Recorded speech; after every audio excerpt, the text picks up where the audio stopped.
예, 여러분 반갑습니다. 유시민입니다.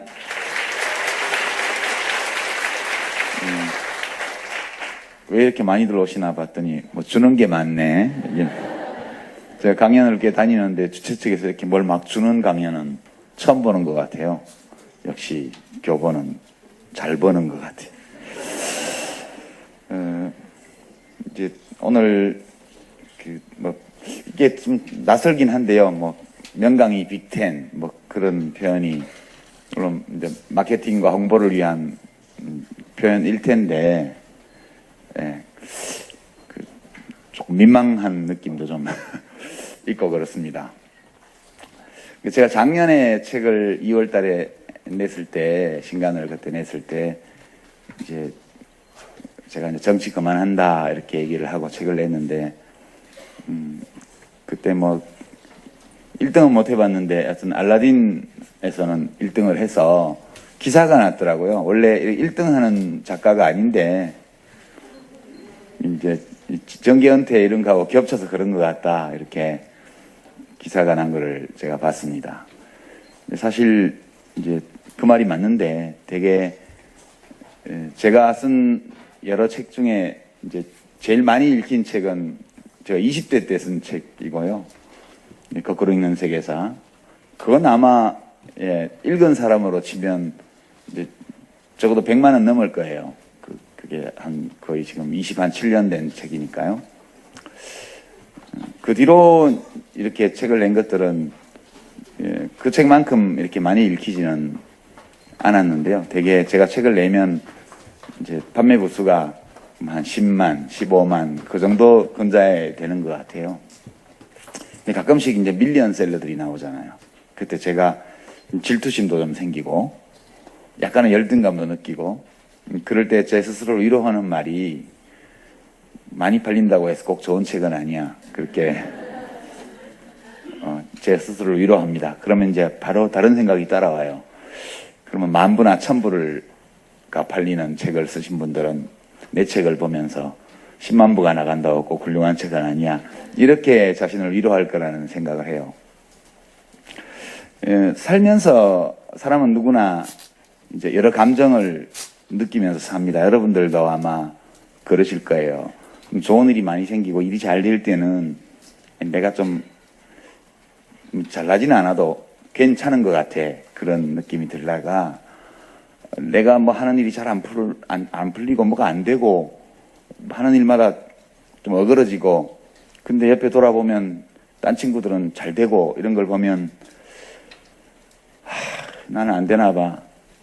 그런 느낌을 가지시게 될 거예요. 누구나 다 사실 그렇습니다. 우리가 살면서 그렇게 길지 않은 인생을 살면서 제일 어려운 문제 중에 하나가 살면서 느끼는 부정적 감정을 이제 다스리고 관리하고 또는 극복하는 그런 게 아닌가 하는 생각이 들어요. 이 한국 현대사 책 주제를 가지고 제가 강연을 하면서 이런 얘기 하니까 좀 이상하다 느끼시겠지만, 제가 개인적으로 이제 역사에 대해서 관심을 가진 이유가 사실은 그것 때문이었어요. 이제 우리들이 살고 있는 이 사회, 나도 내 자신도 한 구성 부분 또는 국민의 한 사람으로 살고 있는 우리나라가 좀 마음에 안 들었던 거죠. 젊었을 때요. 혹은 더 어렸을 때. 우리나라는 왜 이럴까? 그리고 그때는 지금처럼 이렇게 미디어가 발달해 있지 않아서 다른 나라가 어떤지는 사실 잘 몰랐어요. 다른 나라가 어떤지를 알려면 일부러 공부를 해야만 좀 알 수 있는 그런 시대였죠. 그래도 이렇게 교과서나 책이나 이런 걸 보면 되게 다른 나라는 경제적으로 풍요롭게 사는 나라도 있고, 또 그런 나라일수록에 민주주의도 잘 되고 문화적으로도 굉장히 풍성하고 학문도 높이 발전해 있고 그렇단 말이죠. 그래서 이제 우리는 우리 자신의 삶에 대해서 어떤 긍정적 감정, 부정적 감정을 느끼는 것처럼 내가 속한 가족, 우리 집 또는 우리 고향 내가 나온 학교, 또 내가 속한 회사, 내가 또한 그 주권자, 소위 주권자로 헌법에 이제 명시되어 있는 가장 큰 공동체, 우리나라에 대해서도 그런 감정을 느껴요. 그래서 사람이 자기 혼자 잘 나간다고 해서 마냥 행복할 수는 없는 것 같아요. 그러니까 내가 속한 공동체에 대해서 내가 느끼는 감정, 이런 것들은 내 자신에 대해서, 우리 가족에 대해서 느끼는 감정만큼이나 우리 삶에서 중요한 것이라는 생각이 듭니다. 근데 그때는 약간 제가 이번 책에도 썼지만 우리나라는 왜 이렇지? 하는 열등감, 또 나라를 이렇게 만들어 놓은 사람들에 대한 원망, 또 우리 주변에서 벌어지고 있는 많은 옳지 않은 일들, 불합리한 것들에 대한 분노, 이런 감정들이 되게 느껴졌어요. 우리나라를 생각하면. 그리고 이제 지금 제 나이가 저하고 비슷한 분들은 다 같이 겪었지만, 이제 결국 이번 책은 우리 세대가 겪었던 역사, 우리 세대가 헤쳐왔던 삶에 대한 이야기인데요. 여기 청중들은 대부분 저보다 좀 젊은 분들이셔서 이제 이야기를 듣거나 책을 통해서 이제 과거를 보거나 그러셨을 겁니다. 그러니까 20대 때 혹은 30대 때 내가 살고 있는 이 공동체에 대한 느낌이 저희 세대하고는 조금 차이가 있을 수 있다. 저는 그렇게 생각합니다. 그래서 역사에 대한 관심이 어렸을 때는 그냥 역사는 옛날 이야기이고, 그리고 들여다보면 좀 재미도 있고, 또 옛날 일들에 대한 공부를 하다 보면 또 내가 살아가는데 교훈이 되는 이야기들도 좀 배울 수 있고, 이런 정도의 의미였죠. 저희 아버지가 역사 선생님이셨는데요. 이제 어렸을 때 북간도가 우리나라 땅이다. 사실 그런 얘기를 많이 들었어요. 거기 사람이 안 사는 원시림을 개간해가지고 사람들이 이주해서 조선 말기에 농사도 안 되던 그 지역에 논농사를 가지고 들어가고 한 게 다 조선 사람들이기 때문에, 그리고 거기서 수십 년 넘게 그렇게 일제강점 때까지도 이미 그 전에 살았기 때문에 이제 간도는 우리 땅이다. 그런데 이제 뺏겼다. 이런 얘기를 어릴 때 들었어요.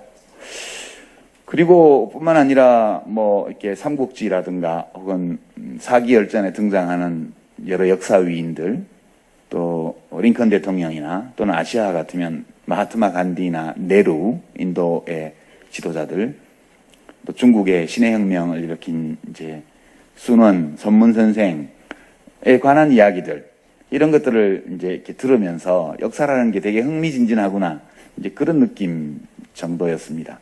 근데 제가 20대 때 들어와서 대학에 들어오고 나서 이제 역사에 대해서 진지한 관심을 가지고 들여다보기 시작한 거는 이해를 하고 싶어서 그랬던 거예요. 왜 우리나라는 이럴까? 도대체 어떻게 해서 이런 나라가 됐을까? 그것이 알고 싶어서 이제 우리 현대사나 이런 것들을, 또는 조선 역사, 이제 조선 왕조의 역사, 이런 것들을 좀 들여다봤고요.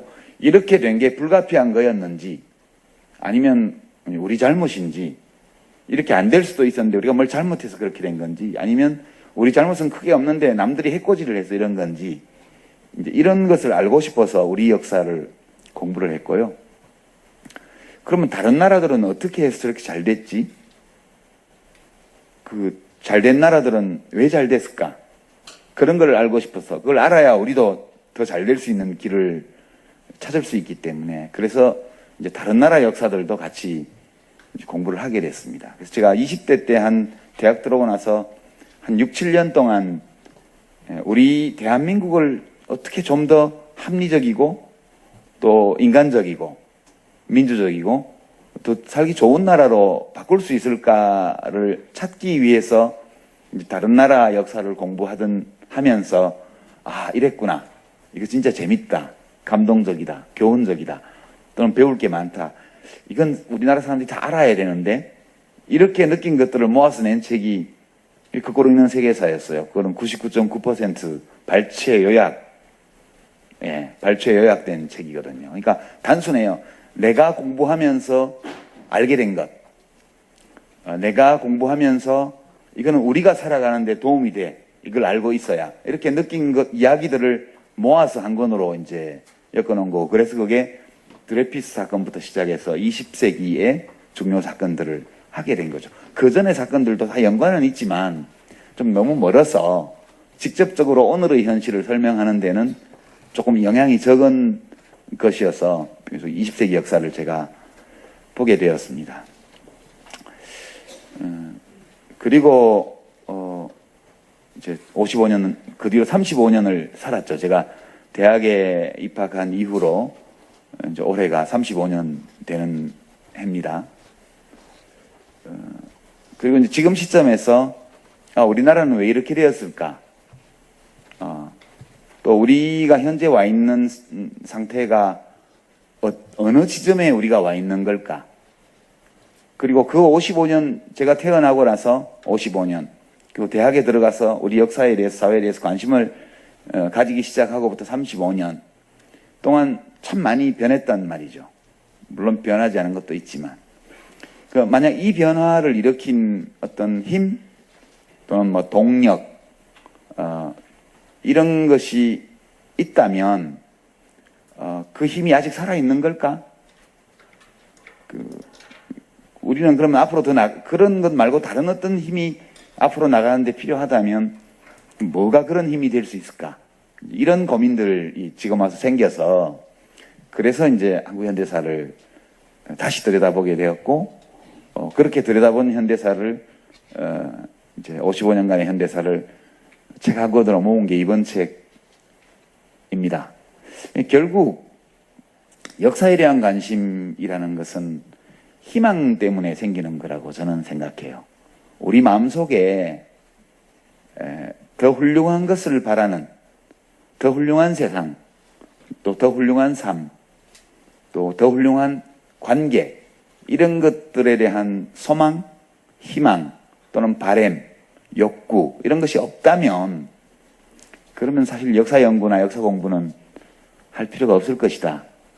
그렇게 저는 생각합니다. 그래서 오늘 이 시간이 제가 여러분들이 모르는 무엇을 이렇게 말씀드리는 시간이라기보다는 함께 우리 삶에 대해서, 우리들 각자의 삶에 대해서, 그리고 5천만 명의 국민들이 얽혀서 살아가는 우리들의 관계에 대해서, 그리고 우리가 지금 하고 있는 삶의 방식에 대해서, 우리 공동체의 질서에 대해서 한 번쯤 깊게 생각해보는 이제 그런 시간이 되었으면 좋겠다, 이런 생각을 말씀드립니다. 결국 한 인생을 의미를 느끼고 보람을 느끼면서 스스로 자기 삶에 대해서 긍정적인 감정을 얻으면서 살아가는 데에는 자기 자신, 내 자신, 나 혼자만을 들여다봐서는 답이 별로 없는 것 같다. 이제 그런 생각이고요. 내 삶을 온전하게 의미 있게 채워나가려면 결국 다른 사람과의 관계를 잘 맺을 수밖에 없고, 우리들이 맺는 관계가 아름답고 훌륭할수록 우리들 각자의 삶도 우리 공동체의 어떤 질서도 더 훌륭해질 것이다. 그런 생각 저는 하고 있습니다. 오늘 이제 강연 자료를 책에 나와 있는 그래프나 그림, 사진 이런 걸 좀 보면서 얘기를 할 텐데요. 아이고, 아니다.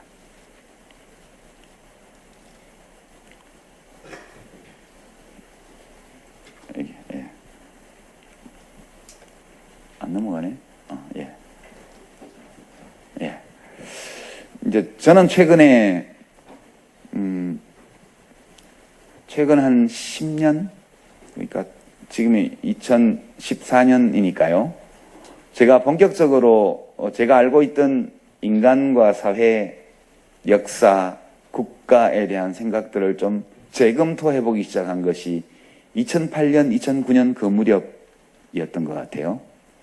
그러니까 내가 알고 있는 소위 인문학적 지식, 사회과학적 이론, 이런 것들의 유효성, 타당성을 다시 한번 시험해 봐야 되겠다라고 느낀 게 2008년, 2009년 무렵이었는데, 왜 그랬냐 하면 2009년도가 종의기원 출간 150주년이 되는 해였어요. 기억하실 겁니다. 그때 교보문고에 오면 이 다윈주의 관련 책들이 쫙 깔려 있었어요.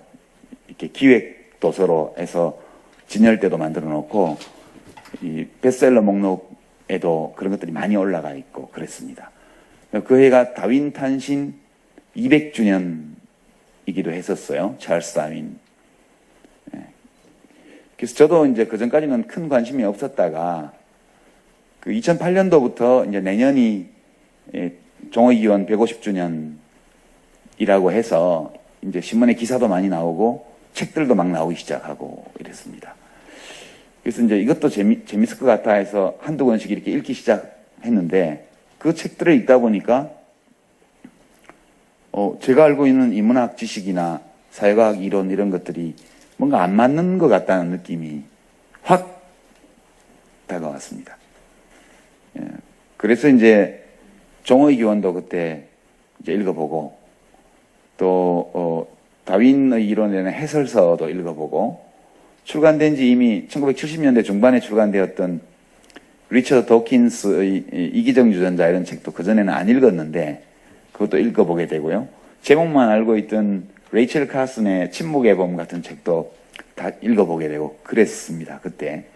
예, 그러면서 우리가 알고 있는 철학, 또 문학, 또 뭐 사회학, 경제학 이런 것들에 대한 기존의 지식, 이론 이런 것이 뭐가 좀 안 맞는 것 같다는 이제 느낌을 가지게 된 것은, 그 전까지 주된 관심이, 저는 이제 경제학을 전공했지만 경제학도 이게 인문사회과이고 인간에 대한 연구니까요. 되게 우리가 관심을 가졌던 게 나는 누구인가? 이런 질문에 관심을 가졌는데, 그거보다 더 근본적인 질문이 나는 무엇인가가 더 근본적인 질문이 아닐까, 그런 생각이 문득 들었습니다. 아시다시피 인문학이나 사회과학은 인간에 관한 학문이에요. 연구 대상이 인간의 존재, 심리, 문화, 행동 양식 이런 것들에 대한 게 인문학이거든요.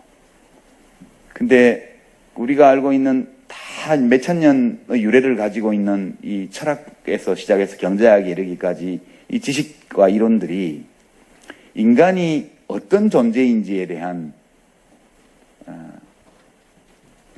대해서 지극히 빈약한 지식과 정보 위에서 구축된 게 아닌가, 그런 생각이 많이 들었습니다. 한 예를 들면요, 제가 이제 이 책에 뿌띠부르주아 이런 개념을 썼는데, 소자산 계급이라는 뜻입니다.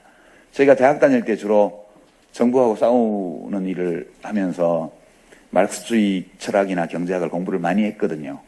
그때 저희가 부딪혔던 고민이, 이제 사회주의 국가는 출신 성분을 많이 따지잖아요. 그러니까 러시아 혁명 때 내전 기간에 주민등록 제도나 신분을 증명하는 이런 게 별로 없을 때였기 때문에 우리 편인지 아닌지를 가릴 때 손에 굳은 살이 있으면 노동자니까 우리 편, 손이 고우면 부르주아니까 죽여야 돼, 이래갖고 죽이기도 했고요.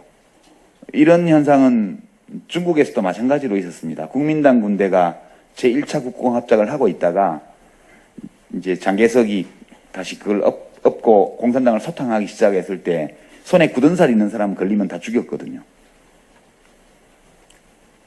지극히 단순한 겁니다. 1970년대 후반에 킬링필드로 유명한 이제 캄보디아 그 크메르 루즈라는 이 사회주의자 무장 조직에 이제 이 저지른 학살, 이 전체 인구의 4분의 1을 죽였다고 그러니까요. 캄보디아가 지금도 한 세대의 지식계층을 완전히 말살해버린 그 후유증에서 아직 못 벗어나고 있습니다. 아직까지도. 지금 40년 가까운 세월이 지났지만 아직도 복원이 안 되고 있죠. 그때 우리가 공부했던 책들 보면 이제 인간 해방을 위한 혁명의 주력은 이제 노동자 계급이고 혁명의 적은 자본가 계급이고 그리고 이제 다양한 중간 계급이 있잖아요. 이제 저는 출신 성분이 중간 계급이거든요. 농민, 이제 도시 소시민 뭐 이런 사람들이 다 자기가 생산 수단을 갖고 있지는 못하지만 그렇다고 해서 노동자도 아닌 노동자라고 말하기도 어려운 이런 계층이 다 중간 계급인데요. 중간 계급은 어느 편에 가담해야 된대요. 중간 계급은 그 본성이 끝없이 동요하는 그런 존재이기 때문에 어딘가 어느 한편에 가담을 하게 된대요. 그리고 중간 계급은 기회주의적이기 때문에 항상 프롤레타리아 계급의 이 헤게모니 주도권을 확고히 하면서 혁명을 했는데 이런 교과서를 가지고 저희가 20대 초반에 공부를 했어요. 근데 그때 그 공부를 하면서도 좀 억울하다는 느낌이 있었어요. 우리 아버지가 학교 선생님인 게 내 잘못은 아닌데 나는 중간계급 출신이니까 끝없이 동요하는 중간계급이에요. 어느 쪽에 가담해야 돼요. 아주 그냥 부르주아 편을 들어서 거기서 잘 먹고 잘 살든가 아니면 무상계급의 편을 들어서 혁명의 대오에 합류하든가. 그렇지만 혁명의 대오에 합류해도 좋은 대접은 못 받아요. 끊임없이 출신 성분을 의심받기 때문에. 제가 그런 이론들을 학습하면서 뭔가 이건 좀 불공평해.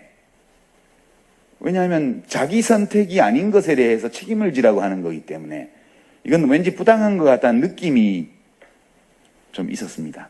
근데 이제 이런 류의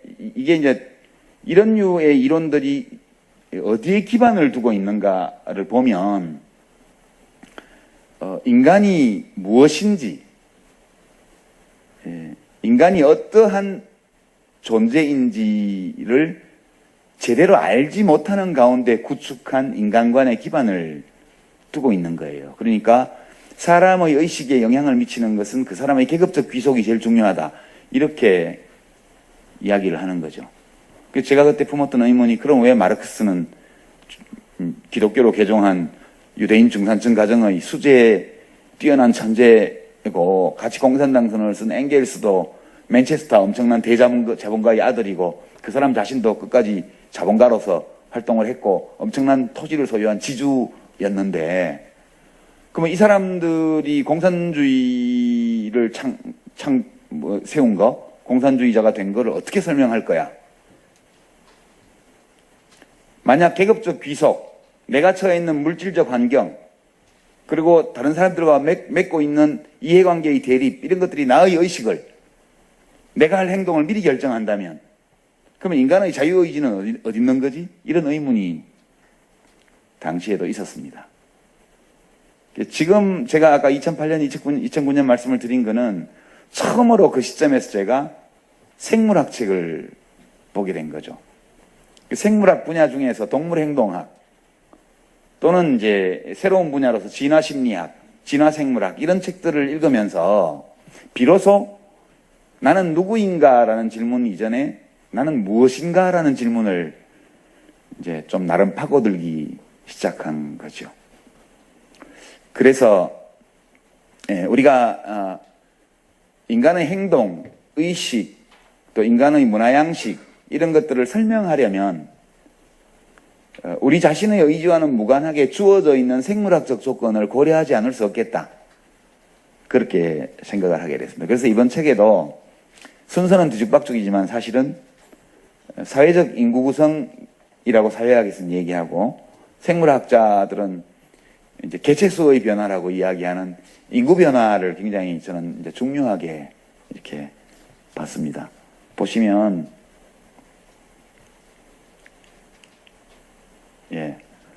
이게 이제 1960년부터 시작해서 현재까지 지나서 2060년까지 한 그 100년에 걸친 총인구 변화를 보여주는 그래프입니다. 2014년 이후에는 추정치죠. 보시면 지금 5천만 명이 넘었는데요. 저게 4천만 명으로 가는데 한 50년밖에 안 걸립니다. 앞으로 한 50년 동안에 1,000만 명 정도 인구가 줄어들게 돼 있습니다. 이제 제가 이 그래프를 보면서 저를 통해서 여러분께 말씀드리고 싶은 것은 인간의 삶에 큰 영향을 미치는 가장 기본적인 요소가 제한된 공간적 환경, 공간적 조건, 제한된 공간, 제한된 자원, 이것이 있는 가운데 개체수가 변화하는 것이 사람들의 삶의 변화를 주는 가장 기본적인 요소라는 점을 강조하고 싶어서 말씀드렸고요. 이거는 이제 소위 인구 피라미드라고 말하는 건데, 모양이 피라미드 모양이잖아요. 그래서 인구 피라미드라고 그러는데, 꼭 피라미드 인근은 아닙니다. 이게 보시면 이것이 1960년 피라미드고요. 이게 1980년일 겁니다. 이게 2000년. 이게 2010년. 이게 아마 2060년 그렇게 될 겁니다. 여러분들이 어디에 위치하고 있는지를 한번 생각해 보십시오. 지금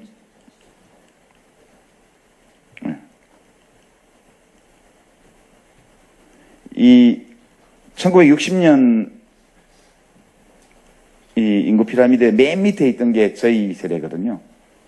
0세, 1세 여기요. 여기에 이제 우리가 저기에 있습니다. 여러분들은 대부분 이때는 이 그래프에 들어있지 않아요. 쭉 넘어가서 2014년 거를 한번 보시면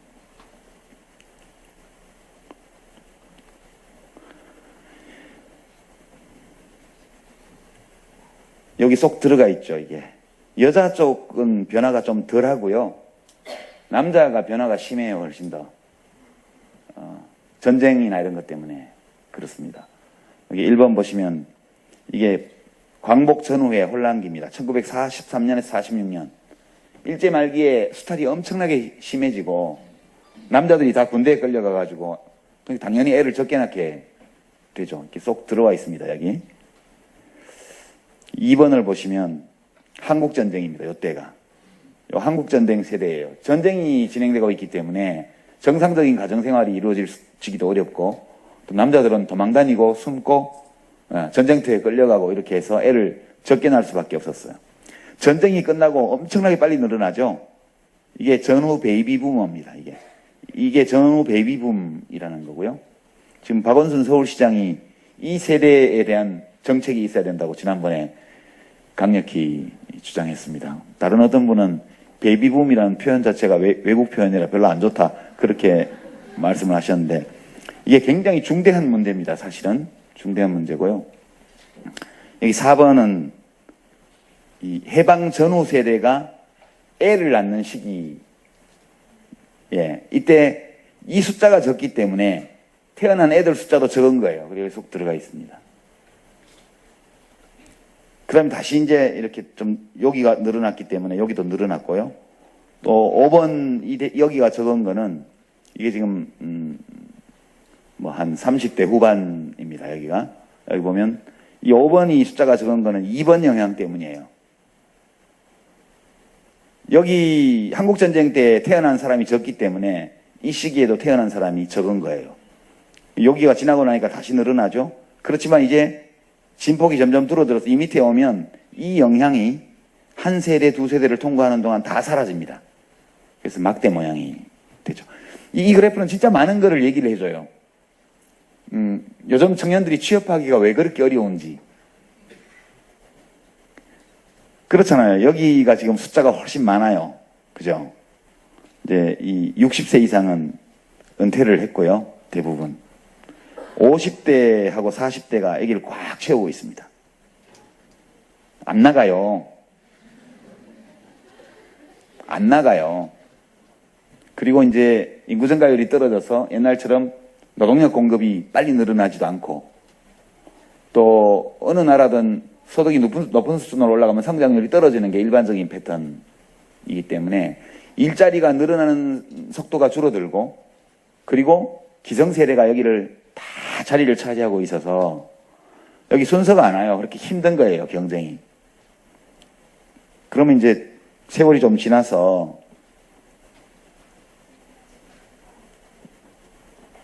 예, 2060년이 되면 이 문제가 다 해결될 겁니다. 저절로. 왜냐하면 지금 자리를 꽉 채고 있는 사람들이 다 여기 가요.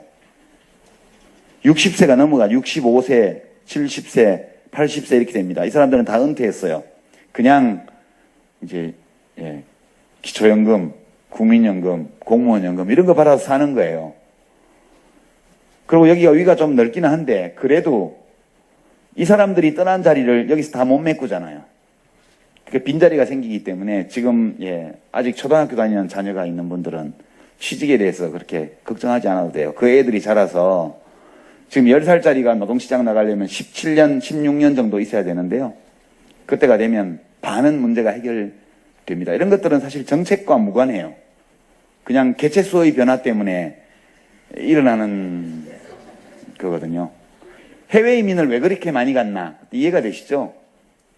너무 빠른 속도로 인구가 늘어났기 때문에 이게 감당이 안 되는 거예요. 이렇게 빠른 속도로 인구가 늘어나기 때문에 이렇게 빠른 속도로 늘어나는 모든 사람에게 일자리를 줄 만큼 경제가 성장하는 건 불가능합니다.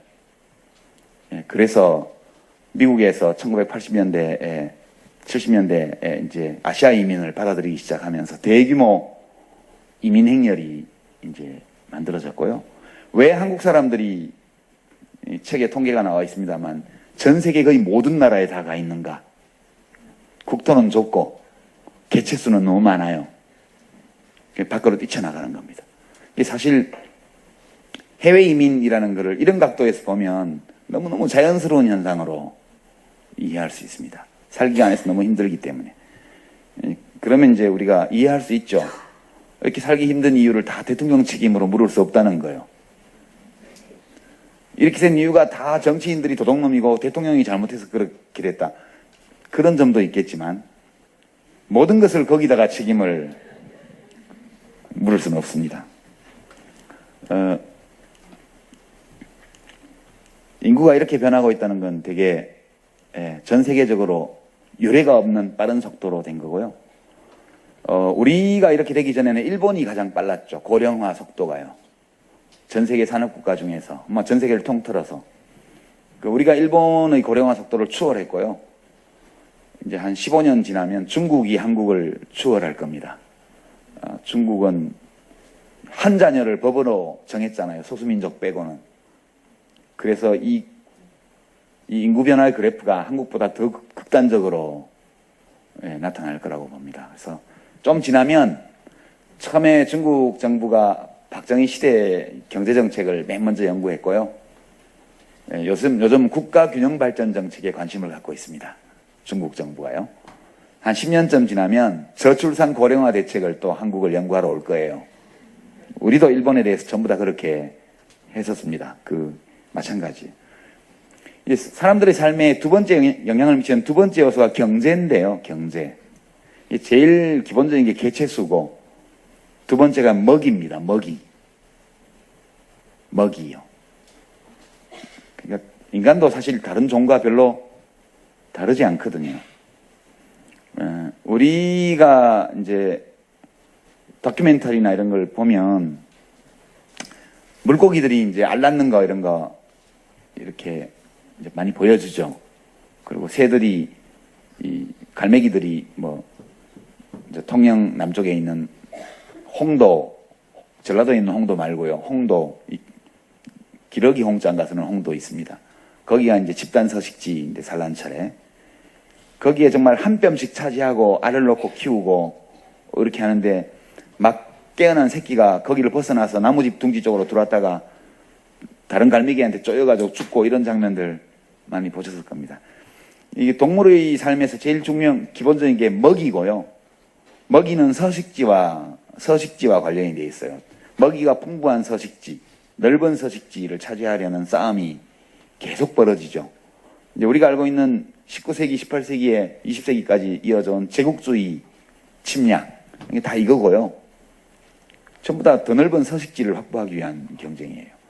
그리고 이제 다른 나라 입장에서 보면 서식지를 뺏기는 거니까 그 사람이 믿겠지만, 이토 히로부미 같은 사람은 우리가 생각하기에는 왼수인데, 일본 사람 입장에서 보면 우리가 광개토 대왕이나 이런 사람 보듯이 볼 수 있는 거예요.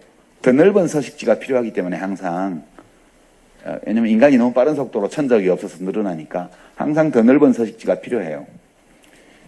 최근에 팔레스타인 가자지구 폭격을 둘러싸고 이스라엘이 전 세계적인 비난을 받고 있고 미국 행정부하고 유엔하고 사이에도 갈등이 있고 지금 그런데요. 결국 그 전쟁이 계속 지금 몇십 년째 한 1945년도부터 시작해서 지금까지 계속되고 있는데 그 이유는 서식지를 확보하지 못한 유대민족이 팔레스타인 땅을 새로운 서식지로 삼아버렸잖아요. 그러니까 거길 뺏긴 팔레스타인 사람들이 분해서 못 참는 거예요.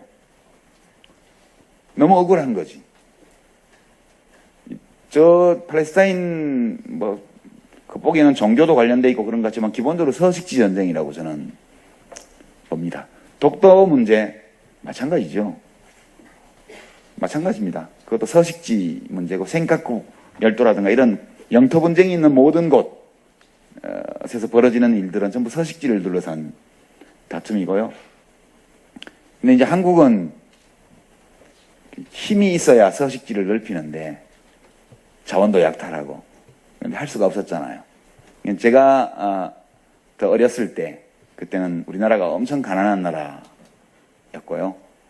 제가 대학을 들어갔을 때도 아직도 매우 가난한 나라였습니다. 그때 국민 1인당 GDP가 $1,000를 겨우 넘어선 시점이었죠. 여전히 절대적 빈곤이 사방에 널려 있고 명동성당 들머리 지하도 입구에 가면 아기를 업고 구걸하는 아주머니들이 항상 있는 그런 시대였습니다. 그러니까 저희가 어렸을 때 고민이 어떻게 하면 거지를 없앨 수 있을까? 그 고민들을 참 많이 했습니다. 이제 하나의 답을 낸 사람이 전두환 씨인데요. 다 잡아다가 형제복지원에 집어넣어버리는. 그게 이제 전두환 씨 해법이에요. 외국인들도 왔다 갔다 하는데 보기 싫으니까 다 잡아다가 그냥 형제복지원에 집어넣는 거죠. 그리고 그분들이 구걸을 하러 나올 필요가 없도록 만든 게 김대중식 해법인데요. 김대중 대통령은 기초생활보장제도라는 걸 만들어서 밥을 먹을 돈이 없고 잠잘 곳이 없으면 동사무소에 가면 국가가 그걸 지급해 주도록 하는 법을 이제 1999년도에 처음 만들었죠. IMF 때문에 나라가 부도 위기에 있었던 그 와중에 이걸 만들어냈습니다. 그것이 이제 김대중식 해법 거지를 없애는.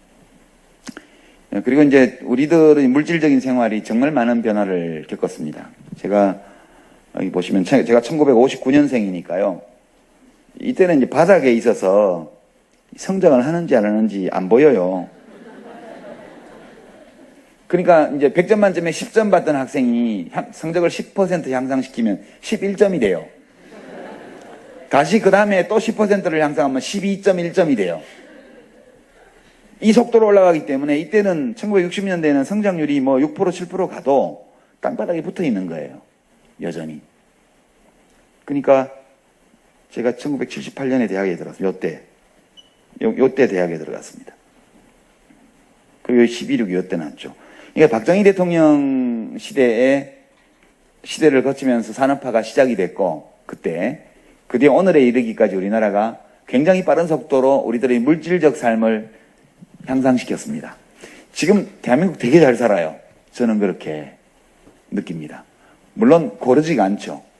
고르지가 않아서 여전히 참 인간의 생활의 기본이 먹는 건데 여러분 목 긴 새들이 들판에 가면 보이죠. 시골의 개울 같은 데를 가보면 목 긴 새들이 양쪽에 있는 경우도 있고요. 한쪽에만 쫙 일정한 간격을 유지한 채 발을 담그고 밑에를 이렇게 노려보고 있는 장면도 보입니다. 왜 그러면 어떤 데는 양쪽으로 흩어져 있고 어떤 데는 한쪽에만 있을까? 먹을 게 양쪽에 다 있으면 양쪽으로 흩어지고요. 먹을 게 한쪽으로만 있으면 한쪽에만 몰리는 거예요. 넓은 들판에 엄청 넓은 논이 있는데 그 중에 어느 한 논에만 목 긴 새들이 몰려든다. 그럼 거기 먹을 게 많은 거예요. 미꾸라지, 우렁 이런 거요. 그 얘기는 거기 뭔가 유기농 무농약 이런 재배를 하고 있는 논이라는 뜻입니다. 그게 다 그런 거죠. 인간도 다르지 않습니다. 점심시간에 오피스타운에 어느 집에 사람이 많이 모입니까? 맛있는 음식을 파는 집에 제일 많이 모이죠. 귀신같이 압니다. 먹이 활동이 제일 기본인데요. 지금 우리나라 사람들이 사는 걸 보면 참 믿어지지가 않아요. 지금으로부터 100년 전으로 돌아가면 이제 일제강점기이고요. 110년 전으로 돌아가면 아직 대한제국이 있을 때예요. 그죠? 120년 전으로 돌아가면 그때가 동학혁명이 나던 무렵입니다. 동학혁명 때 구호 중에 하나가 과부의 재가를 허하라. 아니 남편 죽고 없는데 시집도 못 가게 해요.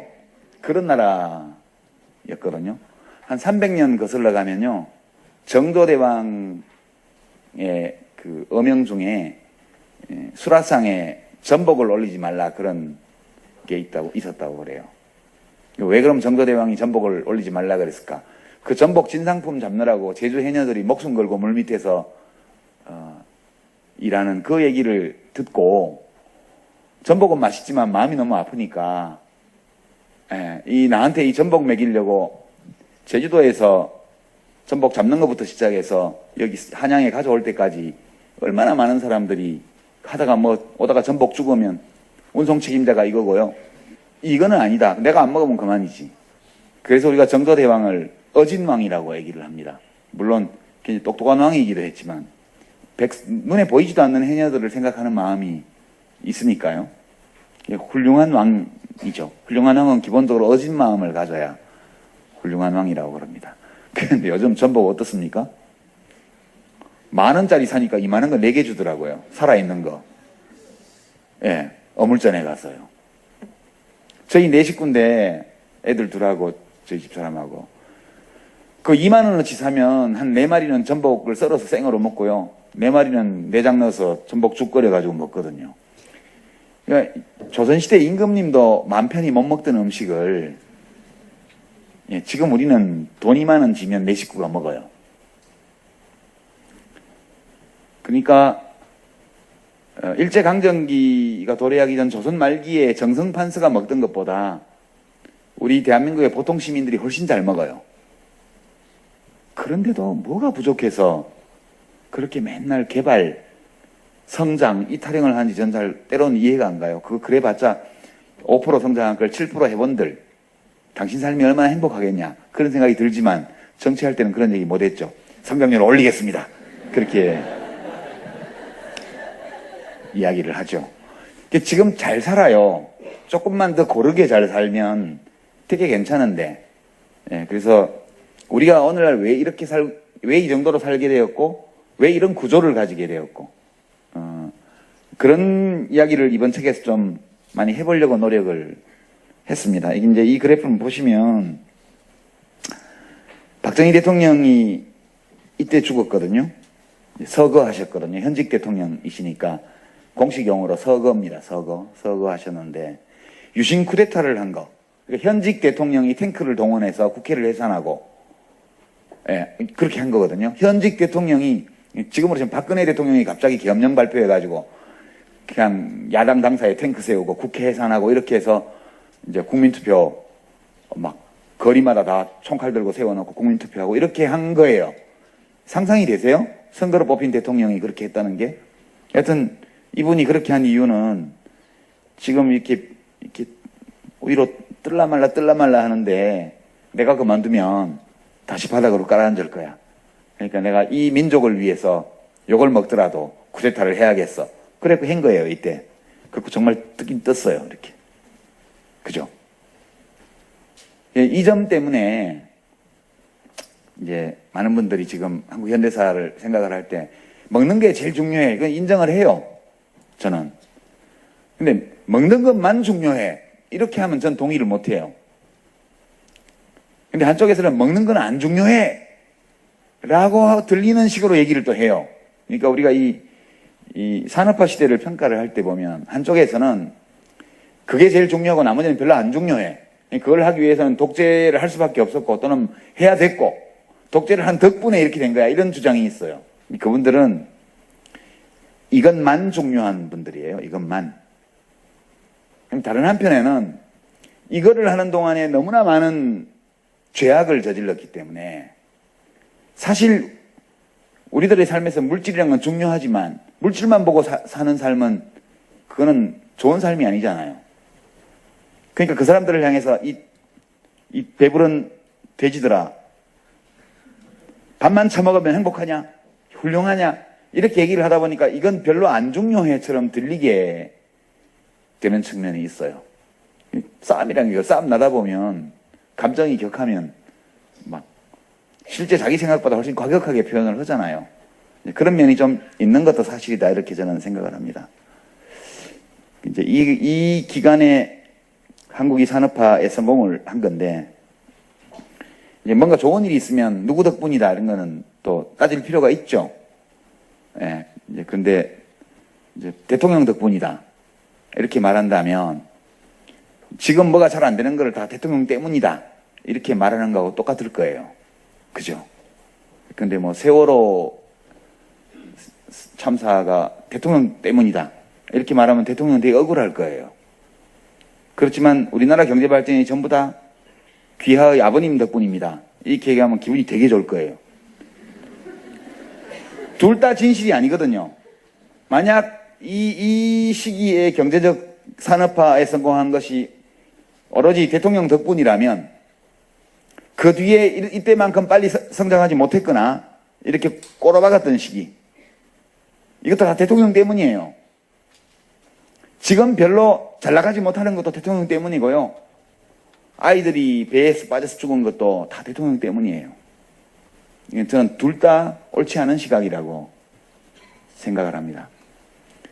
제가 이번 현대사를 기술하면서 이제 경제 분야뿐만 아니라 사회문화 분야, 뭐 기생충 박멸 협회라든가 뭐 가족계획협회라든가 이런 이야기들을 막 늘어놓은 이유는 우리 사회가 오늘날 이만한 정도의 경제적 능력, 사회적 수준, 문화적 바탕, 그리고 여러 제도를 가지게 된 것은 정말 많은 사람들이 자기가 활동하는 분야에서 진심을 가지고 분투했기 때문에 이만큼 온 거다. 그 얘기를 하고 싶어서 그렇게 한 겁니다. 제가 이제 책 쓰면서 그 아쉬움도 좀 얘기를 했는데요. 제가 굉장히 재밌게 본 책 중에 민둥산을 금수강산으로라는 책이 있습니다. 책에 나와 있는데요. 이제 각주에. 그 책을 낸 출판사는 박정희 대통령 각하의 업적을 알리기 위해서 많은 책을 내는 출판사예요. 근데 그 책들은 온라인에서는 안 팔려요. 누가 오프라인에서 단체 구입을 하는지 몰라도. 근데 그 책을 제가 무지하게 재밌게 봤는데, 민둥산을 금수강산으로. 그러니까 박정희 각하의 이 산림녹화 업적을 찬양하는 책이에요. 근데 책 자체는 굉장히 잘 써진 책입니다. 의미 있는 정보가 많이 담겨 있고요. 그리고 정확한 사실의 토대를 두고 있고요. 그리고 그 숲을 살리기 위해서 우리가 했던 많은 노력들, 눈물겨운 노력들 중에서 주목해야 될 중요한 일들에 대해서 이제 굉장히 의미 있는 정보들을 많이 담아 있는 책이고 문장도 좋아요. 제가 글 쓰는 사람으로서 볼 때. 필자들이 아주 훌륭한 학자들이세요. 근데 제가 굉장히 아쉬운 게 어디에는 무슨 나무를 심어라 이런 거요. 그거를 다 각하가 지시하셔가지고 그렇게 됐다는 거예요. 각하가 나무를 어떻게 아시겠어요? 각하가 나무를 아시려면 누군가 전문가가 건의를 했겠죠. 전문가들을 모아서 공무원들이 어느 지역에는 지형이, 지질이, 토양이, 기후가 어떻기 때문에 여기를 헐벗은 산을 짧은 시간 안에 숲으로 바꾸기 위해서는 이런 환경, 이런 조건에서도 잘 살아날 수 있는 나무. 근데 아카시 나무 같은 거요. 산에 아카시 나무 많아서 불평 많이 하시죠, 여러분. 지금은 아카시 나무가 많이 줄었습니다. 가치가 없기 때문에 사람들이 보존을 안 해서 그래요. 초기에 아카시 나무를 많이 심은 거는 그 나무가 척박한 토양에서 뿌리를 잘 내리고 잘 자라기 때문에 그걸 심은 거예요. 이제 그런 얘기들이 다 들어있습니다. 근데 제가 참 아쉬웠던 게 각하의 지시 메모를 스캔해가지고 그 책에 실어놓고 이렇게 다 했는데 그 이전에 각하가 그 메모를 하시기까지 어떤 임업 전문가, 산림학자가 그걸 건의했느냐. 이거를 좀 얘기를 해놨더라면 정말 좋았을 거다. 그런 아쉬움을 굉장히 많이 느껴요. 그렇지 않고 다 각하가 지시한 걸로 돼 있으니까 그것도 그냥 지시한 게 아니라 많은 사람들의 반대를 무릅쓰고 또는 모두가 안 된다고 반대했지만 이렇게 나와 있어요. 이런 촌스러운 방식의 이제 그런 이제 DNA, 그게 일종의 문장에도 DNA가 있는데요. 그게 이제 북한의 이 세기와 더불어 뭐 이런 거 김일성 전기 이런 거 DNA하고 비슷한 거예요. 거기 보면 진짜 좀 과장해서 말하면 설방울로 수류탄을 만드시고 가랑잎으로 나룻배를 지으시는 식의 그 무용담으로 점철되어 있잖아요. 그 역사서를 기술하는 그 기술의 근거가 되는 어떤 사료도 밝혀놓지 않았고요. 그러니까 북한의 역사책은 역사책이 아니에요. 그냥 무협지 같은 거죠. 역사서술로서의 기본적인 가치를 인정받을 수 없는 책들이 대부분 다예요. 통일되면 전부 쓰레기통으로 갈 거예요. 폐지 재생 공장으로 갈 책들이에요. 아니면 이제 이런 책이 있었다는 걸 알리기 위해서 일부는 박물관으로 갈 거고요. 그래서 저는 정말 안타깝다. 박정희 대통령 시대에도 잘한 것도 있고 못한 것도 있는데 잘한 것조차도 왜 역사 기술을 이렇게 할까? 그래서 책이 안 팔리는 거예요. 그런 책은 공짜로 나눠준다면 모르겠지만 돈 주고 사기엔 좀 아깝죠. 여기 보시면 제가 이제 이 그래프 관련해서는 두 가지만 말씀을 드리고 싶어요. 하나는 하나의 국민 경제가 성장하는 것은 사람들의 노력의 결과예요. 사람들이 노력한 결과예요. 누가 어떤 한 사람이 그거를 마술 부리듯이 그렇게 할 수 있는 게 아니고요. 더 많은 사람들이 더 열심히 더 창의적이고 생산적으로 일할수록 경제는 발전해요. 리더의 역할은 뭐냐? 어떻게 더 많은 사람들이 더 열심히 더 창의적으로 일할 수 있게 만들어주냐. 이게 리더의 역할입니다. 그런 역할을 잘한 리더에 대해서는 우리가 또 감사의 마음도 느끼고 평가도 하고 그렇게 하는 게 마땅하리라고 봐요. 근데 이제 정말 많은 국민들이 죽고 다치고, 그러니까 월남전 가서 죽고 이런 건 아무것도 아니에요. 우리나라 산업재해 현장에서 돌아가신 분들의 숫자를 보면요. 전쟁터에 나가서 죽는 숫자는 베트남 전쟁 가서 5천 명인가 우리가 사상자가 났는데 그건 아무것도 아니에요. 숫자로 보면. 정말 많은 분들이 공장에서 건설 현장에서 일하다가 직업병으로 산업재해로 이렇게 돌아가시고 손발이 잘리고 건강을 잃고 정말 한국의 산업화 과정을 보면 정말 그렇습니다. 그 결과 이만한 경제성장이 이루어진 건데 거기는 기업인들의 노력을 포함했어요. 물론 이제 우리가 갖고 있는 고정관념을 한번 시험해봤죠. 이 그래프를 가지고 이걸 똑같은 그래프입니다. 꼭지점을 연결한 건데요. 보시면 여기가 이제 유신할 때가 정말 이륙 직전이에요. 그 박정희 대통령의 마음을 저는 이해할 수는 있어요. 동의는 못하지만 쿠데타한 거에 대해서 이 사람이 진짜 딴 사람이 했어도 날아올랐을 수도 있죠. 그렇지만 내가 해야 되겠다. 내가 하면 제일 잘할 수 있다. 이런 마음 때문에 쿠데타를 했을 것이다. 그 점은 뭐 인정을 할 수 있다고 보고요. 11.6 나서 위기가 첫 번째 왔고요. 심각한 위기는 아니었어요. 그때 마이너스 성장을 한번 처음으로 했죠. 두 번째가 IMF 때입니다. 이때는 뭐 거의 반토막이 났습니다. 1인당 GDP가요. 세 번째가 2009년도에 2008년, 2009년에 리먼 브라더스 미국 모기지론 회사들 파산으로 인해서 시작된 미국발 금융위기가 왔을 때 심각하게 경제가 후퇴를 합니다. 그리고 다시 복구해서 요거는 이제 그래프상 착시고요. 통계 기준이 바뀌어서 이렇게 올라간 건데 약간 완만하게 이렇게 올라왔습니다. 보시면 성장률은 이때가 높아요. 이때가. 그렇지만 이때는 워낙 바닥에 있었기 때문에 성장하는 기세는 이때만 못해요. 제일 빠르게 성장을 한 게 민주화 이후입니다. 노태우 정부, 김영삼 정부 이 10년 동안에 제일 빠른 속도로 위로 날아올라요. 그러니까 독재를 해야 경제 성장이 된다. 이 관념은 틀린 거예요. 독재를 해서 될 수도 있고 독재를 안 했어도 될 수도 있어요. 그러니까 독재냐 민주주의냐 그것을 경제성장과 연결시켜서 어느 것은 되고 어느 것은 안 된다는 판단을 하기에는 적어도 우리나라 사례를 볼 때 그렇게 단정할 수 있는 근거가 없다 이런 거고요. 첫 번째는. 그러니까 독재를 해서 산업화를 할 수도 있고 민주주의를 하면서 산업화를 할 수도 있는데 우리 경우에는 독재를 통해서 산업화를 했다. 거기까지 얘기할 수 있는 것 같습니다. 두 번째는 경제성장은 보수가 잘해. 이제 우리가 정치적으로 보면 새누리당, 한나라당, 그전에 뭐 민정당 이런 데가 다 경제발전을 제일 개발 이런 데를 내세우는 데잖아요. 그리고 부패했지만 유능해. 그런 얘기도 하고요. 부패했지만 유능해. 도덕적으로는 타락했지만 능력은 있어. 예. 그래서 이제 이명박 후보를 뽑고 그랬던 거 아니에요. 근데 보시면 성장률로 보면 민주화 이후가 더 성장세가 더 이제 확실하고요. 그 다음에 이제 김대중 노무현 정부 이 시기도 빠릅니다. 이때나 비슷하죠. 이때 빨랐던 건 이때 꼬라박았기 때문에 예, 좀 빨라진 측면도 좀 있습니다.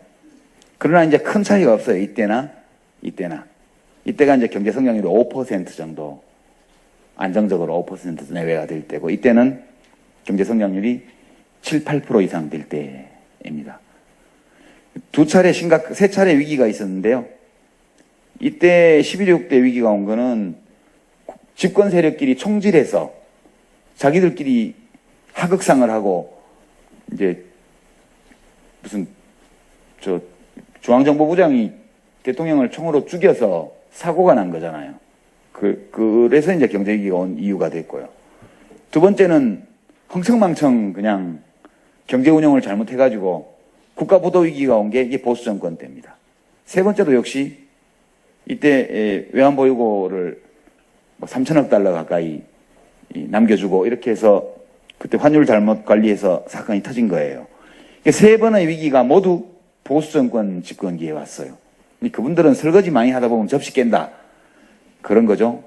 1960년 이후 55년을 보면 이제 진보 세력이 집권한 거는 11년, 윤보선 대통령 1년 포함해가지고 4.19 후에 노무현 김대중 11년이고 보수 정부가 집권한 건 44년이에요.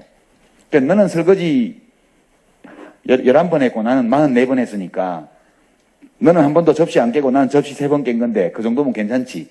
이렇게 주장할 수는 있지만 보수 세력이 경제 발전에 더 잘하고 경제 관리에 더 유능하다라고 말할 수는 없어요. 진보가 더 잘한다 그것도 아니에요. 그렇게 말하기는 너무 짧아요. 11년. 거기도 44년 집권하면 이런 게 더 번 왔을 수도 있죠. 그러니까 진보 쪽은 11년이 너무 짧은 기간이기 때문에 그 기간에 이게 없었다고 해서 없을 거다라고 말할 수는 없고요. 보수 쪽은 44년을 했는데 그게 3번 다 자기들이 저질렀으면 그것도 잘한다고 말할 수는 없어요. 그래서 결국은 우리가 보통 가지고 있는 관념, 언론에 널리 유포된 관념이요. 고정관념. 경제성장, 경제관리는 보수가 더 잘해. 더 유능해. 이건 역시 근거가 없다. 그 얘기를 하기 위해서 이 그래프를 좀 썼습니다. 책에 다 있는 내용은 이런 정도로 하고요. 이제 질의응답 시간을 좀 갖기 위해서 제가 마무리를 하면 여러분들이 역사에 관심을 가지고 이렇게 오신 이유도 그걸 거예요. 되게 이제 우리나라를 이렇게 내가 살고 있는 상황을 보다 보면 막 되게 화가 날 때가 있죠. 화가 나요. 근데 우리가 보통 화를 내면 좋다는 거라고 얘기를 하잖아요.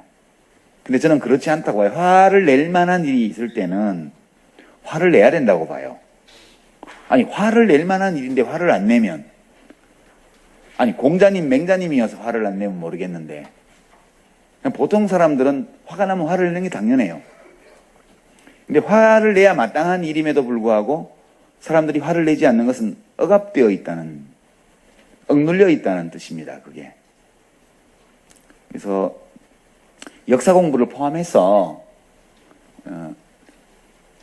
내가 내 삶을 더 의미 있게 살아가기 위해서는 내가 느끼는 감정에 충실할 필요가 있다고 저는 생각해요. 그리고 내 안에 일어나는 감정을 잘 표현하는 것이 되게 중요하다 이렇게 생각을 합니다. 인생은 짧거든요. 저도 젊었을 때는 어른들이 인생은 짧아 이렇게 얘기하면 긴데 그렇게 생각했는데 인생이 짧아요. 나이가 들면 들수록 시간이 빨리 지나간다고 그러더라고요. 근데 그게 실제 그런 거라고 그래요. 뇌과학자들 책을 보니까. 그러니까 우리가 영화를 볼 때 초당 근데 100프레임으로 영화를 보느냐 아니면 초당 5프레임으로 보느냐 이건 확실히 다른 거래요. 그러니까 노화가 진행되면 진행될수록 보는 프레임 수가 적어진대요.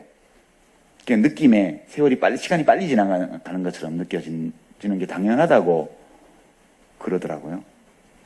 우리가 역사에 관심을 가진 이유는 좁은 의미가 아니라 넓은 의미에서 잘 살기 위해서 잘 살아보고 싶어서 관심을 갖는 거라고 저는 생각을 합니다. 자기 감정에 좀 충실할 필요가 있고요. 우리 삶이 짧기 때문에 스스로 억누르고 망설이고 짓눌리다 보면 그러면 내 자신을 표현하지 못한 채 대부분의 시간을 보내버릴 거라는 생각이에요. 사실 산다는 것은 어찌 보면 나를 표현하는 행위로 채우는 것이거든요. 그것이 뭐든. 내 안에 뭐가 있는데 그걸 표현하지 못하면 삶이 무거워지고 인생이 어두워지고 불행해져요. 그래서 되도록 내 마음속에 긍정적인 감정을 많이 느끼도록 노력을 하고 그런 긍정적인 감정을 있는 그대로 충분히 표현하면서 사는 삶이 좋은 삶이다. 저는 그렇게 생각합니다. 그래서 그 역사 공부, 그러니까 내가 내 자신이 무엇이고 누구이고 내 마음속에 일어나고 있는 이 감정의 흐름들을 그게 무엇인지 제대로 이해하고 제대로 표현하려면 공부를 좀 해야 된다고 생각해요. 최근에 어디 매체의 보도를 보니까 요즘은 청소년들도 독서를 많이 하면 진지 빤다고 그래가지고 왕따를 시킨다고 그러더라고요. 그 기사에 보니까 청소년 베스트셀러 목록 이거를 우리나라하고 외국 유럽이나 미국하고 비교도 해놨고요. 그러면 라이프 사이클을 따라서 책 읽는 권수 한 해에 읽는 책 이게 초등학교 때는 몇십 권을 읽다가 어른이 되고 나면 10권도 안 읽어요. 대학생 때부터 확 준다고 그러더라고요. 줄어든다고. 우리 사회가 결국 역사라는 것은 제가 모두에 말씀드렸지만 역사에 관심을 가지는 이유는 어떤 희망 때문에 그런 거예요. 마음속에 어떤 희망이 있기 때문에 역사를 공부를 하게 되는 것이거든요. 그래서 지금 우리 사회가 왜 앞으로 못 나가고 저는 좀 그렇다고 생각해요. 우리 역사가 뒤로 가는 건 아니라고 봐요. 계속 앞으로 밀고 나가려는 힘도 있고 자꾸 뒤로 잡아당기는 경향도 있어서 뒤로 내려가는 경향도 있어서 이게 왔다 갔다 이렇게 하면서 제자리를 맴돌고 있는 것 같은 느낌? 이런 것들 때문에 사람들이 내 개인적인 이유 때문에 마음이 아프고 불행해지는 것이 아니고 세상에서 일어나는 일들 때문에 마음이 불편해진 그런 시대에 살고 있다고 봐요. 근데 왜 앞으로 못 나갈까? 우리 역사를 저는 욕망이 만든 역사라고 이제 지금까지 한국 현대사는 욕망이 만든 역사로 봤습니다. 이 역사가 이제 한계까지 왔다고 봐요. 저는 욕망으로 밀고 나갈 수 있는 한계까지 왔다고 보고요. 이제 필요한 것은 그 욕망만이 아니고 다른 어떤 것이 필요하다 이렇게 생각합니다. 그래서 이제 표현을 제가 욕망의 우선순위를 좀 조정을 합시다. 물질에 대한 거, 돈에 대한 거, 어떤 지위에 대한 거, 권력에 대한 거, 출세에 대한 거 이런 것보다 나 자신의 삶의 의미를 찾으려는 그런 자아 실현의 욕구, 나 자신을 나의 존엄성을 내 스스로 존중하고 타인의 존엄성을 존중해 주려고 하는 의지 이런 것들을 좀 더 이제 앞세우는 그런 시민들 각자의 마음의 변화가 없이는 앞으로 못 나갈 거다 저는 그렇게 전망합니다. 지금 우리 사회를 앞으로 못 밀고 가는 근본적인 이유는 어떤 힘이 아니에요. 예전에 독재 정권이 있고 이럴 때는 민주주의가 안 되고 이럴 때는 어떤 특정한 가치관을 가진 사람들이 힘으로 대중을 억눌렀기 때문에 앞으로 못 나간 측면이 강했습니다. 지금은 저는 시민들 스스로가 앞으로 안 나가는 거라고 봐요. 예. 시민들 스스로가 안 나가고 있다고 보는 거예요. 시민들 스스로가 안 나가는 그런 이유를 이렇게 보면, 우리가 어떤 우리가 삶에 어떤 의미를 부여하면 내가 왜 살고 있는가에 대한 생각들을 별로 안 한다는 거예요. 안 하는 사람이 많다는 거예요. 그러니까, 박근혜 대통령이 우리 사회를 앞으로 못 나가게 하고 있는 게 아니에요. 이렇게 하고 있음에도 불구하고 지지율이 40%나 나오게 만드는 그 시민들의 생각이 앞으로 못 나가게 하는 거예요. 만약 국정수행 잘하고 있다, 이게 10%밖에 안 나왔다. 그럼 앞으로 어떻게든 가요. 그 시민들의 의식이 어떤 식으로든 표출이 되게 되기 때문에. 그리고 정부나 집권 여당도 살아남기 위해서라면 어느 정도라도 이 변화된 시민들의 욕구를 수용 안 하면 안 돼요. 근데 지금 뭐 세월호 특별법도 안 된다, 뭐 안 된다 이렇게 해도 끄떡 없잖아요. 결국 이거는 어떤 강압이나 강제에 의한 거라기보다는 시민들 자신이 만들어내고 있는 그런 역사의 지체라고 저는 생각합니다. 그래서 우리 모두가 이럴 때 생각해야 되는 것은 행동도 해야 되지만요. 내 자신이 나의 삶을 훌륭하게 만드는 거. 예. 내 스스로가 나의 삶에 대해서 나는 훌륭하게 살고 있다는 느낌을 가질 수 있도록 자기 삶을 설계해 나가는 거. 실행해 나가는 거. 그리고 그렇게 살기 위해서 내가 가지고 있는 욕망의 우선순위를 좀 조정하는 거. 이런 것들이 필요한 시기라고 봅니다. 예. 그래서 사실 뭐 이제 그런 점에서 보면 저는 정치를 하던 때보다 이제 책을 쓰고 강연을 다니고 이렇게 하는 이 활동이 좀 더 낫지 않을까? 도움이 되는 게 아닐까? 이제 그런 생각도 좀 하고 있다. 이런 말씀 드리면서 여러분들 꼭 자긍심으로 빛나는 얼굴을 하면서 살 수 있도록 그렇게 공부하시고요. 국민들이 공부한다는 것은 생각한다는 뜻이기 때문에 내 자신을 좀 더 객관적으로 바라보고 내 삶을 내가 세운 바람직한 행동 준칙에 입각해서 내 삶을 바로 세운다는 의미이기 때문에 그런 노력들을 좀 더 하는 것이 괜히 대통령을 욕하면서 뭐 이상한 댓글 다는 것보다 훨씬 사회에 도움이 되고 내 삶에도 도움이 될 것이다. 그런 말씀을 드리면서 이제 마치겠습니다. 마치면서 사진만 몇 장 같이 보죠.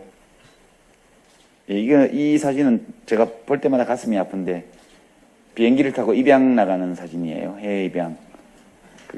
이제 임시로 이 아이들을 맡아서 한 달씩 두 달씩 보살폈던 그 엄마들이요. 위탁모들 이 비행기를 타고 LA까지 뭐 뉴욕까지 이렇게 가는 동안 기내 사진입니다. 저게 우리 오늘날에도 조금 있지만 과거에는 엄청난 규모로 있었던 우리들의 모습이고요. 이게 박정희 각하의 쿠데타를 한 직후에 정부 청사 근처에 나타났을 때 찍힌 사진입니다. 멋있죠? 이게 육사생도 이 최초의 금성 텔레비전, 국산 텔레비전, 이게 이제 포항제철 로고에 처음에 불 붙였을 때 사진이에요. 저는 저 사진을 신문에서 본 기억이 있습니다.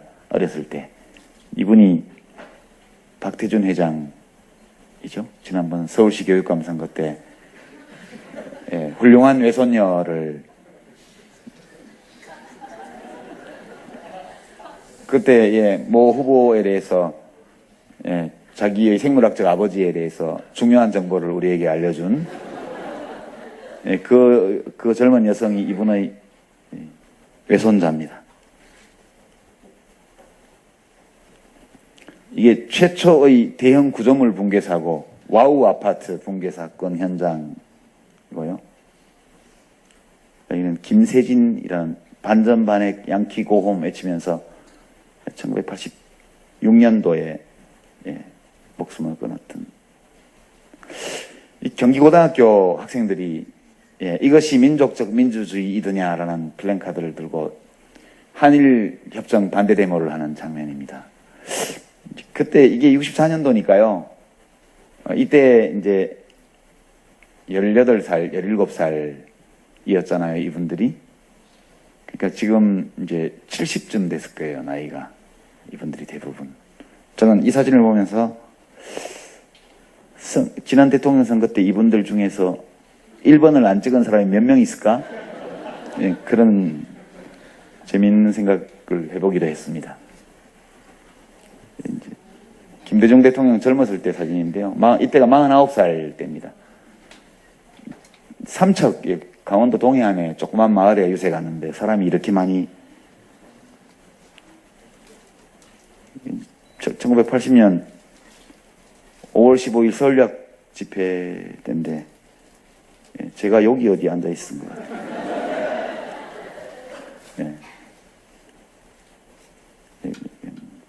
이거는 햇선과 같이 나타나신 전두환 각하께서 처음 텔레비에 나타나셨을 때 우리가 모두가 보면서 인상 한번 고약타 그렇게 이분이 구국의 결단을 할지는 몰랐습니다. 60항쟁 때 이한열군 교문 앞에서 최루탄을 맞고 쓰러진 사진. 단일화 실패를 예고했던 유명한 사진입니다.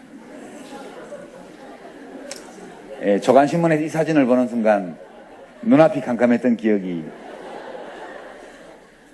고등학생 군사교육 사진 포스터 교련복 광고입니다. 요즘은 교복 광고 나오죠. 엘리트 학생복 이런 것처럼.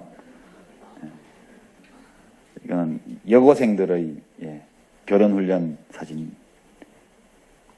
설명 필요 없겠죠?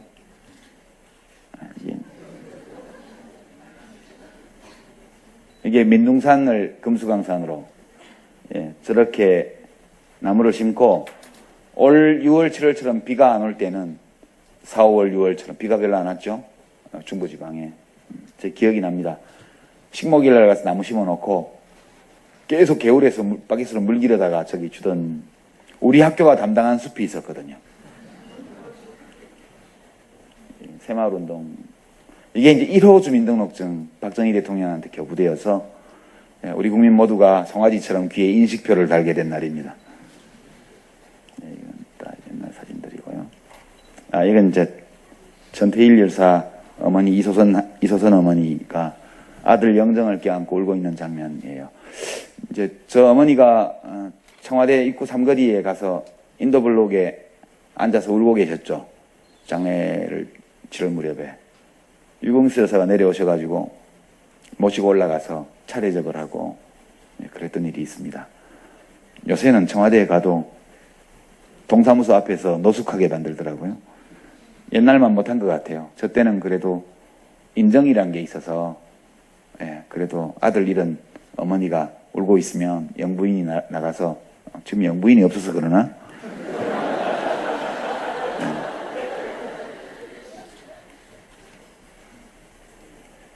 여기까지 사진들 몇 가지 보면 소감 말씀드렸고요.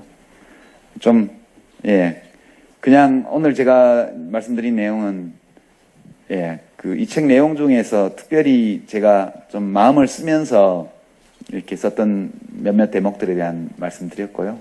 이 정도로 마치고 질의응답하겠습니다. 고맙습니다.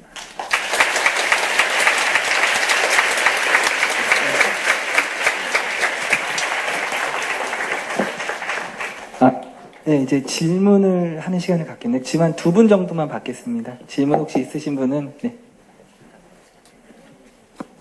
일어나야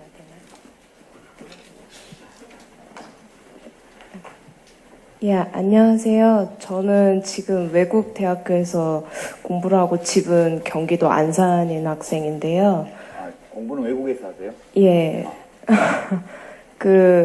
제가 6월 10일에 삼청동에서 용해인 씨가 주최하신 그 세월호 집회에 참가를 했다가 그 경찰에 연행이 됐어요. 그래서 48시간 동안 이제 유치장에 있었는데 그때 저희 아버지가 오셔서 되게 어이없다는 듯이 저를 보시면서 너 자퇴해라 하시더라고요.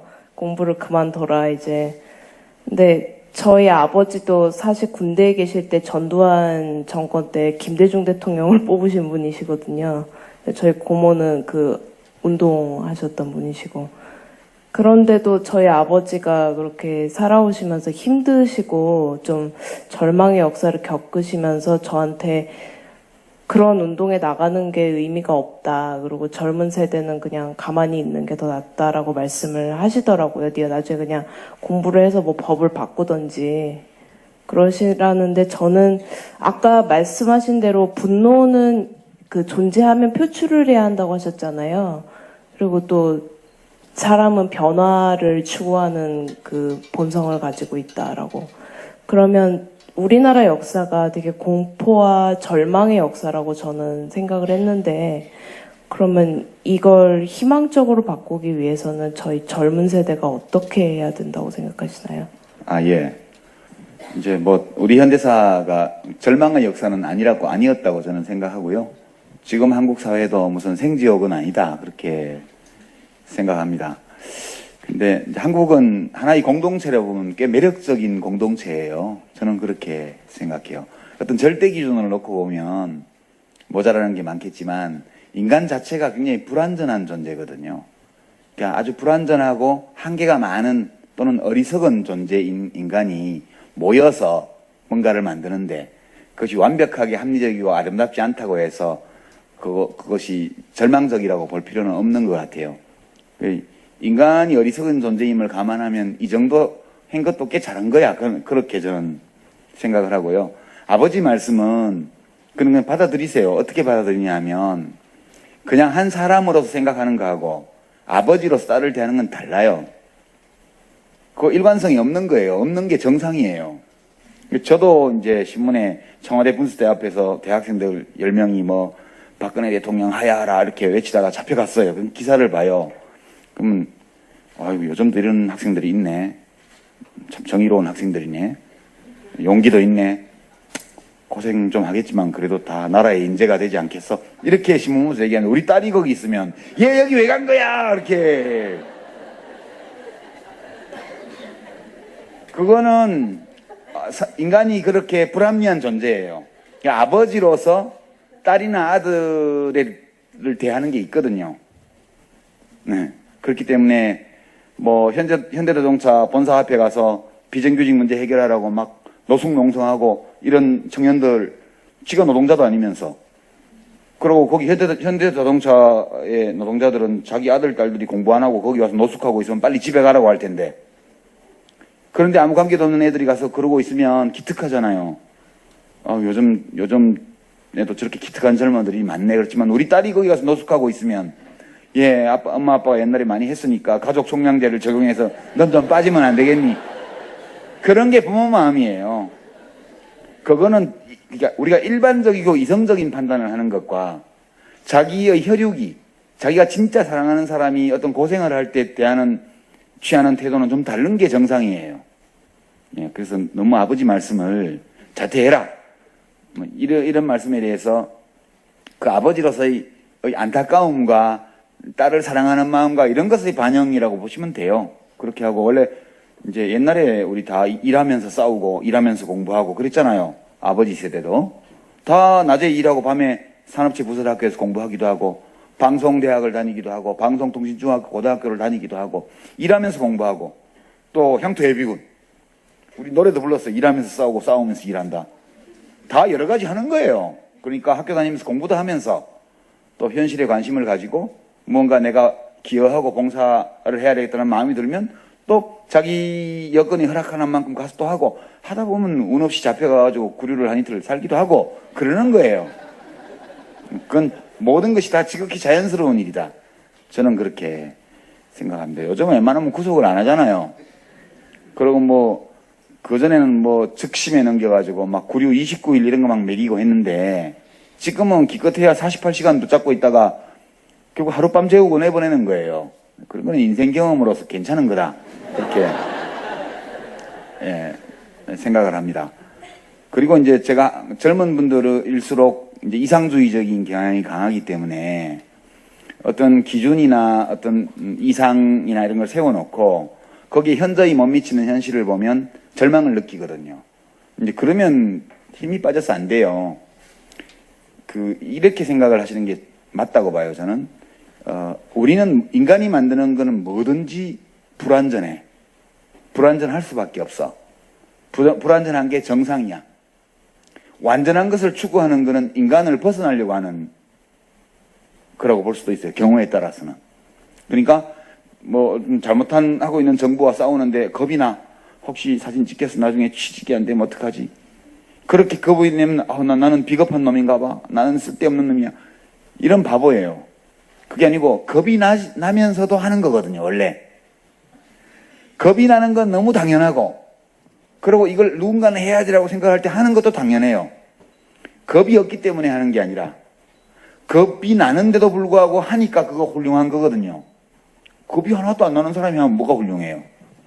자기 아버지가 재산이 엄청 많아서 나는 어차피 한 1,000억 원 정도 유산 받아. 취직 안 돼도 그만이야. 나가서 할래. 이것도 물론 훌륭하긴 하지만 아주 훌륭하진 않아요. 그러나 내가 취직을 못하면 우리 부모님도 고생을 계속 하셔야 되고 여러 가지 집도 어려운데 그래도 내가 인간으로서 이건 참을 수가 없어. 가서 촛불 집회라도 한번 나가야 돼. 이래서 좀 쫄리고 겁이 나면서 뭐 김어준은 쫄지 마 뭐 그러는데 그래도 쫄려. 쫄림에도 불구하고 살짝 나가서 눈치 보면서 그래도 하는 거. 이런 게 귀한 거예요. 더. 그렇게 생각하시고요. 우리가 하는 거는 뭐든 완전할 수 없어요. 제가 잘 하는 우스개인데요. 노자나 장자는 돌을 안 폈어요. 공자나 맹자는 돌을 폈어요. 예수님도 돌을 폈어요. 소크라테스도 돌을 폈어요. 부처님도 석가모니도 돌을 폈어요. 그죠? 노자 장자 팔아가지고 사기치는 사람 별로 없죠. 노자 장자 팔아가지고 사기치는 사람 없어요. 이거 믿으면 돈 번다. 이거 믿으면 사업 잘 된다. 이거 믿으면 대학 간다. 자식이 좋은 대학 간다. 이렇게 사기치는 사람 없어요. 그러나 예수님 팔아서 부처님 팔아서 그런 사기치는 사람 많잖아요. 그 법륜스님 강론에 보면 우리 딸이 좋은 대학 갔으면 싶은데 어떻게 기도를 하면 좋습니까? 그러니까 이렇게 하라고 그러잖아요. 딴 집 애들부터 합격시켜 주시고 혹시 자리 남으면 우리 딸도 좀. 이게 부처님의 도예요. 그렇지만 어떤 스님들은 와서 불전함에 돈 많이 집어넣고 백일기도 하는데 막 몇백만 원 내고 이러면 해서 이제 대학 진학시켜준다고 그래. 사기죠. 그러니까 장자에 보면 돈은 깨우치기만 하고 펴는 게 아니다 그렇게 말해요. 큰 돌을 펴면 큰 도적이 생기고 작은 돌을 펴면 작은 도적이 생긴다고요. 예수, 마호메트 다 훌륭한 사람들이지만 위대한 인간들이지만 그 사람들의 도를 가지고 지금 사람을 죽이고 전쟁을 하고 난리잖아요. 그런 분들의 도조차 타락할진데 우리가 만드는 세상이 좀 타락하고 좀 모순되고 좀 불합리한 점이 좀 있다 한들 그게 무슨 절망에 빠져야 될 이유는 안 된다는 거예요. 그래서 이 소망을 좀 조정을 해서 원래 문제가 있을 수밖에 없는 거야. 인간은 이 천사와 악마의 중간계에 존재하는 생물이기 때문에 아무리 좋은 것을 줘도 그것을 온전하게 좋은 것으로 실은 못해요. 우리는. 그게 우리의 운명이에요. 그렇게 생각하고 내가 조그만 거 하나라도 세상이 좀 더 훌륭해지는데 기여한 것이 있다 그러면 굉장히 큰 기쁨을 느끼면서 살아가는 그런 식으로 너무 고민하지 마세요. 훌륭한 아버지를 두셨네. 아버지는 그냥 아버지라서 그렇게 말하는 거예요. 앞에서는 내 아버지 열심히 공부할게요. 그렇게 얘기하고 또 가면 돼요.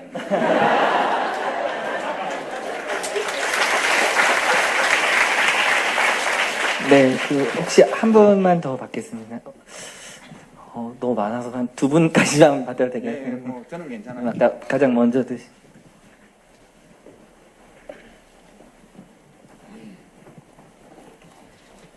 저는 그 두 가지 질문인데요. 하나는 08, 09년쯤에 기존의 인문사회과학적 지식에 대해서 좀 이렇게 다르게 바라보셨다고 했는데 또 그런 얘기를 하면은 또 이제 아까 말씀하셨던 그 큰 도를 믿는 그런 분들이 이제 자연주의적 오류라고 전혀 상관이 없다고 그런 얘기 하시는 분도 있는데 그거에 대해서 어떻게 생각하시는지 궁금하고 또 하나는 이제 아까 마지막에 개인의 욕망을 조절해야 한다고 하셨는데 근데 우리 사회적 공기가 좀 이렇게 욕망을 부추기는 것 같아요.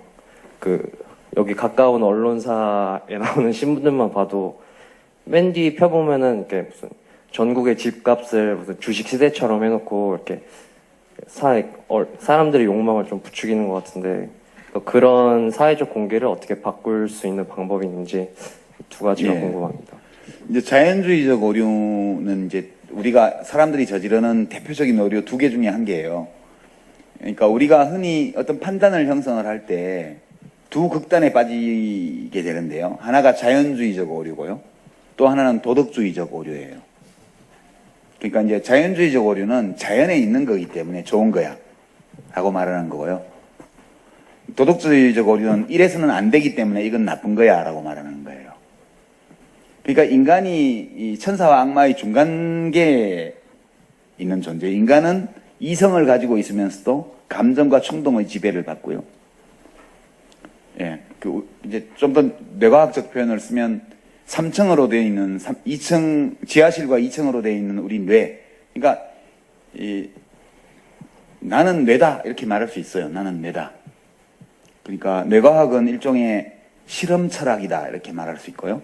그게 제 표현이 아니고 김대식 교수라고 카이스트 교수가 있습니다. 김두식 교수 형 말고요. 그분은 물리학자고 카이스트의 김대식이라는 뇌과학자가 있는데 그분이 금년도에 책을 대중적인 교양서를 하나 냈어요.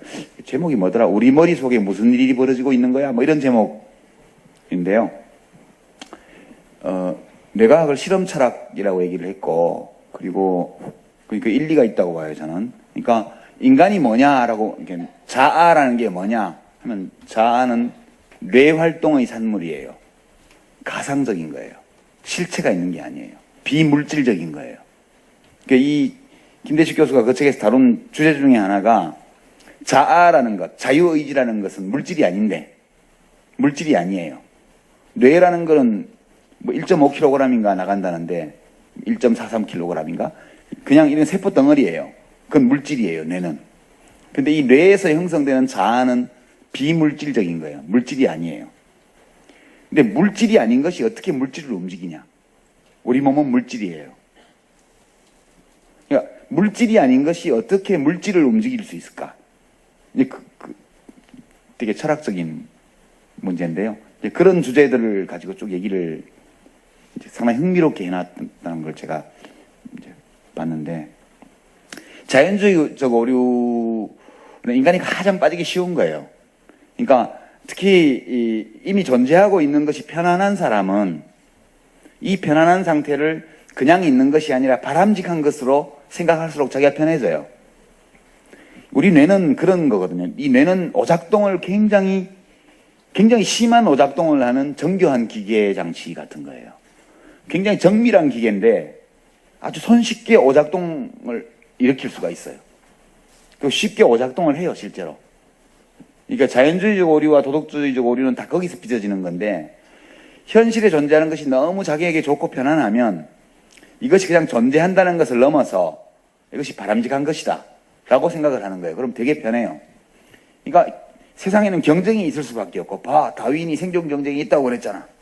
어느 사회에나 차별이 있는 거야. 능력이 다르기 때문에. 잘 사는 사람도 있고 못 사는 사람도 있는 게 자연적인 거야. 이걸 없애려고 하는 거야말로 이거는 착각이고 환상이야. 그게 오히려 사회적인 죄악을 만들어. 이렇게 얘기한 게 자연주의예요. 그러니까 지금 비정규직 제도 이런 것도 모든 종의 생명체들은 다 이렇게 하는 거야. 자연이 그런 거 아니야. 그런 걸 통해서 발전해 온 거야. 이런 거요. 그러니까 존재하고 있기 때문에 바람직하다고 생각하는 거예요. 그건 전혀 다른 거예요. 인간은 탐욕, 욕망, 충동, 감정을 지닌 존재가 맞아요. 근데 그렇다고 해서 그 탐욕, 욕망, 충동의 지배를 받는 것이 좋은 건 아니에요. 존재하고 있다는 것과 그것이 바람직하다는 것은 전혀 다른 문제라고요. 그러니까 현실을 곧바로 도덕적 규범으로 만드는 게 자연주의적 오류예요. 반면에 이 도덕주의 오류도 끔찍한 결과를 빚어요. 그러니까 이 자연주의적 오류도 엄청나게 끔찍한 사회적 악을 만들었어요. 수천 년, 수백 년 동안. 반면에 도덕주의적 오류도 인간은 이성적인 동물이야. 딱 그렇게 규정을 하는 거예요. 이성만이 아름다운 것이고 불합리한 충동, 감정 이런 건 다 나쁜 거야. 그러니까 어떻게 가냐 하면 따라서 인간은 이렇게 되어야 해. 그래서 사회 전체에 어떤 목표를 설정을 하고 공동체의 어떤 목표를 설정을 하고 그 목표를 저해하는 인간의 모든 특성을 말살하는 거예요. 이 사회주의는 기본적으로 도덕주의적 오류에 빠져 있는 체제죠. 각자가 가진 개성, 욕망, 감정 이런 걸 다 거세해 버리려고 그러죠. 인정을 안 하는 거예요. 그래서 정글 자본주의에서 판을 치는 것이 자연주의적 오류고요. 전체주의, 그것이 사회주의든 뭐든 전체주의에서 위력을 떨치는 것이 도덕주의적 오류입니다. 인간이 저지른 수많은 범죄들이 이 둘 중 하나에 의거하고 있어요. 대부분. 예.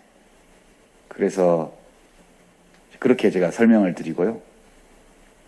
우리는 그 두 오류 모두를 피하면서 개인적인 삶, 사회적인 삶을 읽어나가야 된다. 첫 번째 질문에 대한 답이고요. 두 번째가 뭐였더라? 나도 이제 뇌가 늙어서 깜빡깜빡해요. 아, 예. 욕망을 부추기는 거요. 이제 그것도 항상 있는 거예요. 왜 부추길까 보면 그걸로 이익 보는 사람이 있기 때문에 그렇죠. 그러니까 이제 그 건설회사나 부동산 업체들이나 이런 데에서 물건을 팔아치우려면 어떻게 해야 돼요? 가격이 오를 거다는 소문을 퍼뜨려야 돼요. 가격이 오를 거라는 기대를 부풀려야 돼요. 그러니까 이제 큰 건설회사에서 어디에 뭐 수도권 어디든 지방 어디든 뭐 신도시 내지 무슨 아파트 단지를 하나 만들었다. 무슨 요즘은 보니까 시티 이렇게 붙이더라고요. 무슨 시티를 하나 만들었다. 그럼 이거를 분양해서 팔아치워야 될 거 아니에요. 그러면 이제 신문사에 광고를 싣고 광고를 듬뿍 주고 기사를 만들어내는 거죠. 아예 엉터리 기사를 쓰는 거 있지도 않는 거를 호황 기대되는 무슨 시티 이래가지고 사실상 기업의 홍보 자료를 기사로 쓰는 겁니다. 예. 그런 거고 그거는 이제 그걸로서 이익을 취하는 사람들의 먹이사슬이 그렇게 연결이 되어 있어서 끊임없이 그걸 내는 거예요. 속으면 속는 사람이 바보죠. 원래 인간은 제일 잘 속이는 동물이고요. 제일 잘 속는 동물이에요. 물론 속이는 동물이 있기는 해요. 가끔 뭐 탕란, 뻐꾸기가 무슨 조그만 새 무슨 맷새인가 뭐 둥지에 알 놓잖아요. 그러면 그놈이 먼저 깨나가지고 다른 날 다 내밀어 버리고 나면 그 몸집 조그만 엄마하고 아빠가 그 큰 덩치 큰 그놈 밥 먹이느라고 부지런히 벌레 잡아다 먹이고 속는 거죠. 근데 인간처럼 지능적으로 속이지는 않아요. 인간은 진짜 잘 속이고요. 잘 속는 동물이에요. 예, 그래서 그 욕망을 부추기는 이런 것들은 그것이 합법적이고, 그리고, 그것이 법으로, 이렇게 규제할 수 있는 어떤 근거가 없는 한은 그 자유가 주어져 있는 거라고 봐야죠. 예, 그렇게 봐야 되고, 실제 우리가 자기가 현명해서 잘 판단한다고 생각하지만 대부분 사기당하는 경우가 많아요. 그리고 되게 사기가 성립할 때는, 성공할 때는 가해자와 피해자가 공범인 경우거든요. 강도나 이런 거는 피해자, 가해자가 공범일 수가 없어요. 근데 사기 사건은 거의 대부분의 경우가 피해자는 사행심이 있었고 나도 이걸 넘으면 큰 득을 볼지도 몰라 라는 요행을 바라는 심리가 있고 가해자는 그 요행을 바라는 심리를 간파해서 부추겨서 뺏어먹는 거예요. 성공한 사기는 근데 뭐 갑자기 지갑 잃어버려서 집에 갈 돈이 없는데 택시비 10,000원만 이렇게 사기치는 거는 사기당하는 사람의 어떤 인도적인 마음을 사기치는 거 이거 악질이에요. 근데 어드시티에 대박 날 거야. 하여튼 분양만 받으면 몇 달 안에 프리미엄 2억 원 보장해. 이렇게 사기쳐서 당하는 건 자기 책임이 절반이에요. 피해자는 어떨 때 사기 당하냐 하면 사행심이 있을 때만 당하는 거예요. 나는 그런 걸로 돈 벌기 싫어. 나는 열심히 일해서 내가 정직하게 번 돈으로 살 거야. 이런 사람은 사기 당할 일이 없죠. 결국 그렇게 물질적 탐욕과 욕망을 부추기는 쪽은 그 피해자들과의 일종의 묵시적 합의에 의해서 사기를 성공시키는 거니까 우리가 할 수 있는 거는 속지 말아야 되는 거죠. 자기 중심이 확실하면 안 속아요. 예, 그래서 그 점에 대해서는 어떻게 할 수는 없어요. 그게 그 자유가 욕망을 추구할 자유가 주어져 있는 게 이게 민주주의 국가이기 때문에 그걸 못하게 할 수는 없죠. 예, 그렇지만 사행심을 갖지 않도록 노력하면서 이렇게 해나가다 보면 그런 게 효과가 없어지면 안 하거든요. 사기꾼이 사기를 그만두는 순간은 사기가 성공하기 어렵다는 판단이 지배적일 때 그걸 그만두게 됩니다. 계속 그런 게 나오는 거는 실제 많은 국민들이 물질적 욕망에서 못 태어나고 있기 때문에 그런 거거든요. 그래서 이제 그런데 휘둘리는 사람 보시면 꼭 이렇게 좋은 교양서를 사다가 선물을 하시고, 그렇게 해서 자기 주변에 한 사람 두 사람씩만 책임지면 좀 신경을 써주시면 사회가 밝아질 거다. 저는 그렇게 생각합니다. 한 분만 더 할까요? 네, 제일 마지막 분 예. 하겠습니다.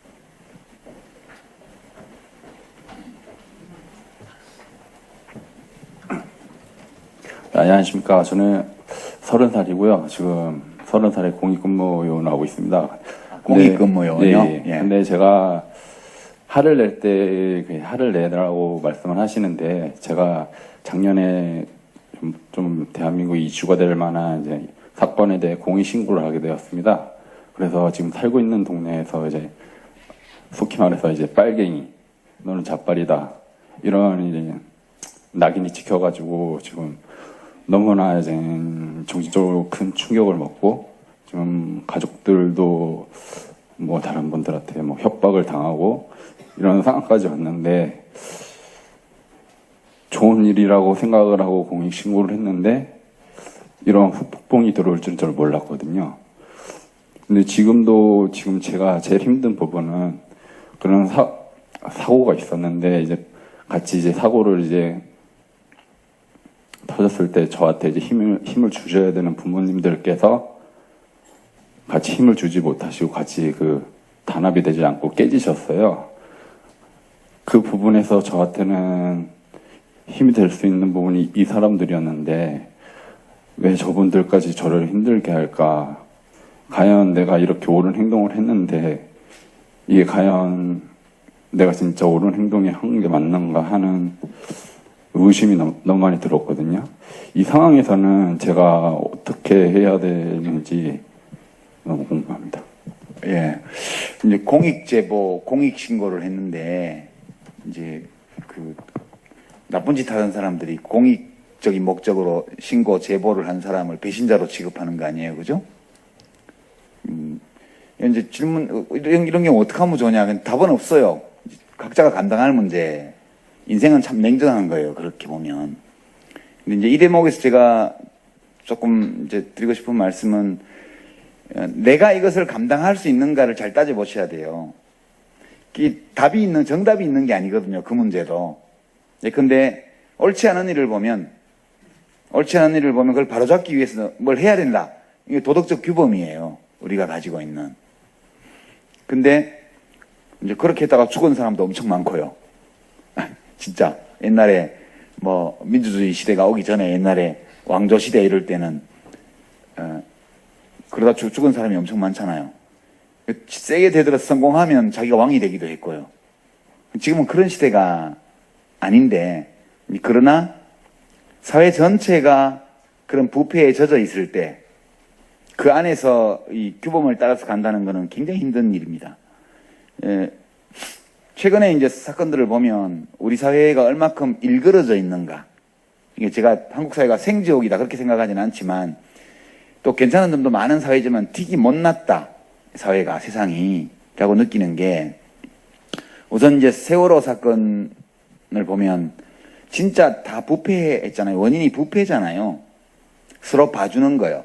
부패라는 게 꼭 돈이 오가야 부패가 아니고 지금 당장 돈이 오가지 않아도 어떤 이익을 장기적으로 주고받을 것을 전제로 해서 지금 상대방의 잘못을 눈 감아주는 게 부패예요. 그러니까 세월호는 배를 도입하는 단계부터 시작해서 그날 배가 침몰하고 전복되고 사람이 다 죽는 거기까지 다 부패예요. 부패로 연결돼 있어요. 그리고 이제 정부가 사후 대처하는 것도 다 그렇습니다. 근데 그러면 세월호 관련자들만 그러냐?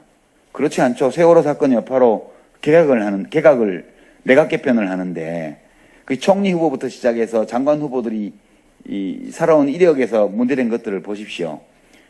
교수가 부동산 투기할 수 있다고 봐요, 저는. 눈 감아줄 수 있어요, 저는 개인적으로.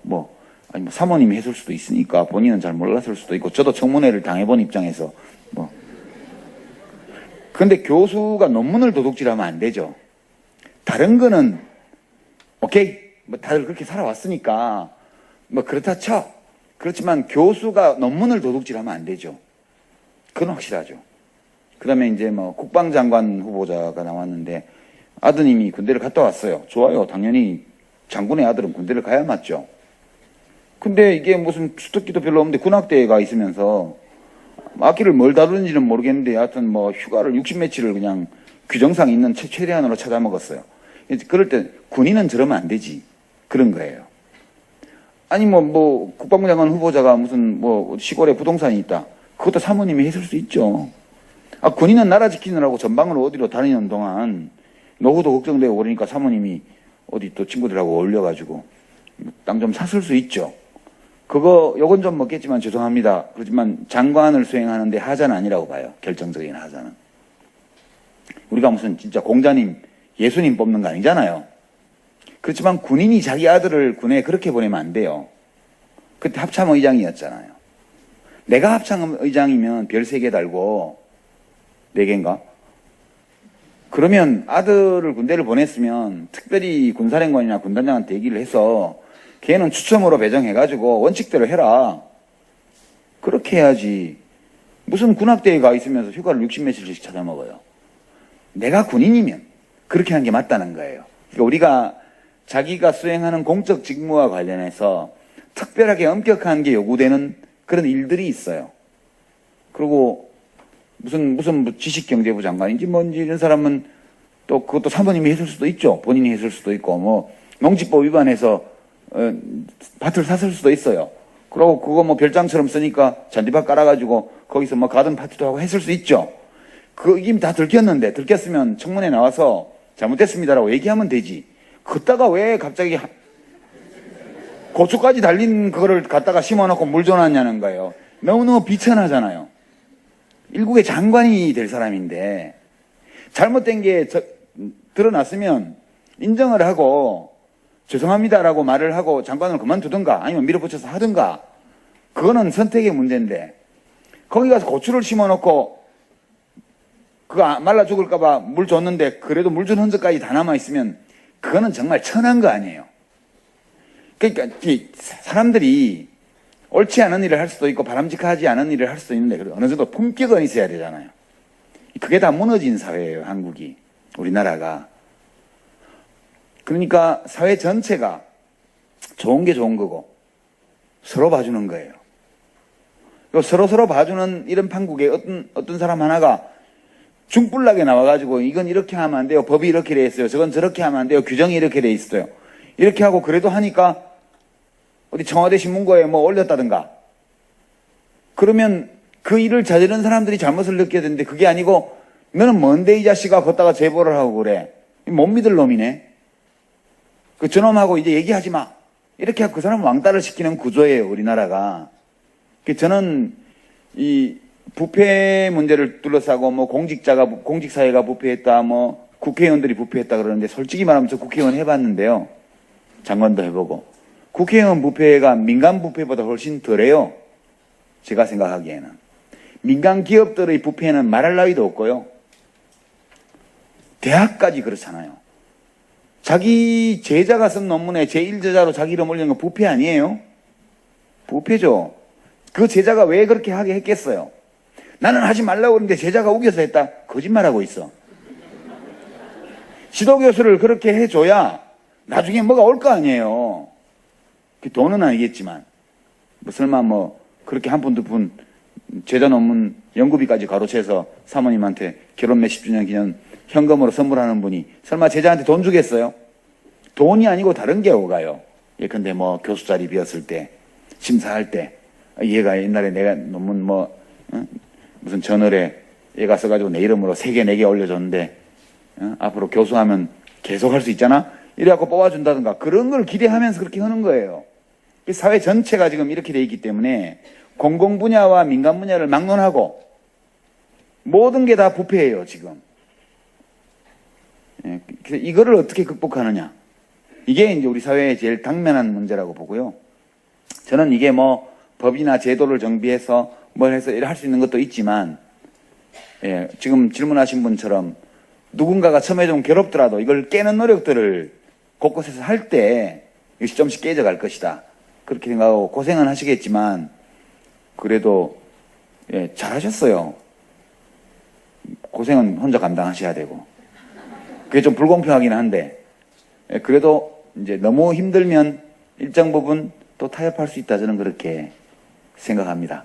인생은 짧지만 그래도 살 날이 많이 남아있잖아요. 이제 30이신데. 그래서 우리가 분노를 느낄 때 분노를 표현해야 돼요. 그러나 그 표현하는 방법은 사람마다 다를 수 있고요. 굉장히 또 지혜가 필요해요. 왜냐하면 우리가 모두가 다 어리석은 세상에 살고 있는데 어리석은 세상에 살아야 돼요. 이 세상의 어리석음을 내가 다 단순하게 바꿀 수가 없는데 이거하고 일체 타협을 하지 않으려면 죽는 수밖에 없어요. 그죠? 그러니까 우리는 어리석음과 더불어 어리석은 세상 속에서 살면서 최대한 그 어리석음에 젖지 말고 물들지 말고 그리고 조금씩 야금야금 그 어리석음을 바로잡으려는 노력을 하면서 살아야 그게 전 좋은 삶이라고 생각해요. 조금도 타협할 수 없기 때문에 세상과 그냥 부딪혀서 죽어버리는 거 이것도 선택할 수 있는 대안이긴 하지만 그것이 바람직하다고 말하기는 어려워요. 그냥 살아가기 위해서 나도 거기 붕덩 빠져서 푹 젖어서 잘 살 수 있겠죠. 예, 그렇지만 그것이 품이 있는 삶이다. 인간다운 삶이다. 이렇게 말할 수도 없다고 생각해요. 그래서 저는 세상의 어리석음을 껴안아야 된다. 그러나 그 일부가 되지는 말아야 된다.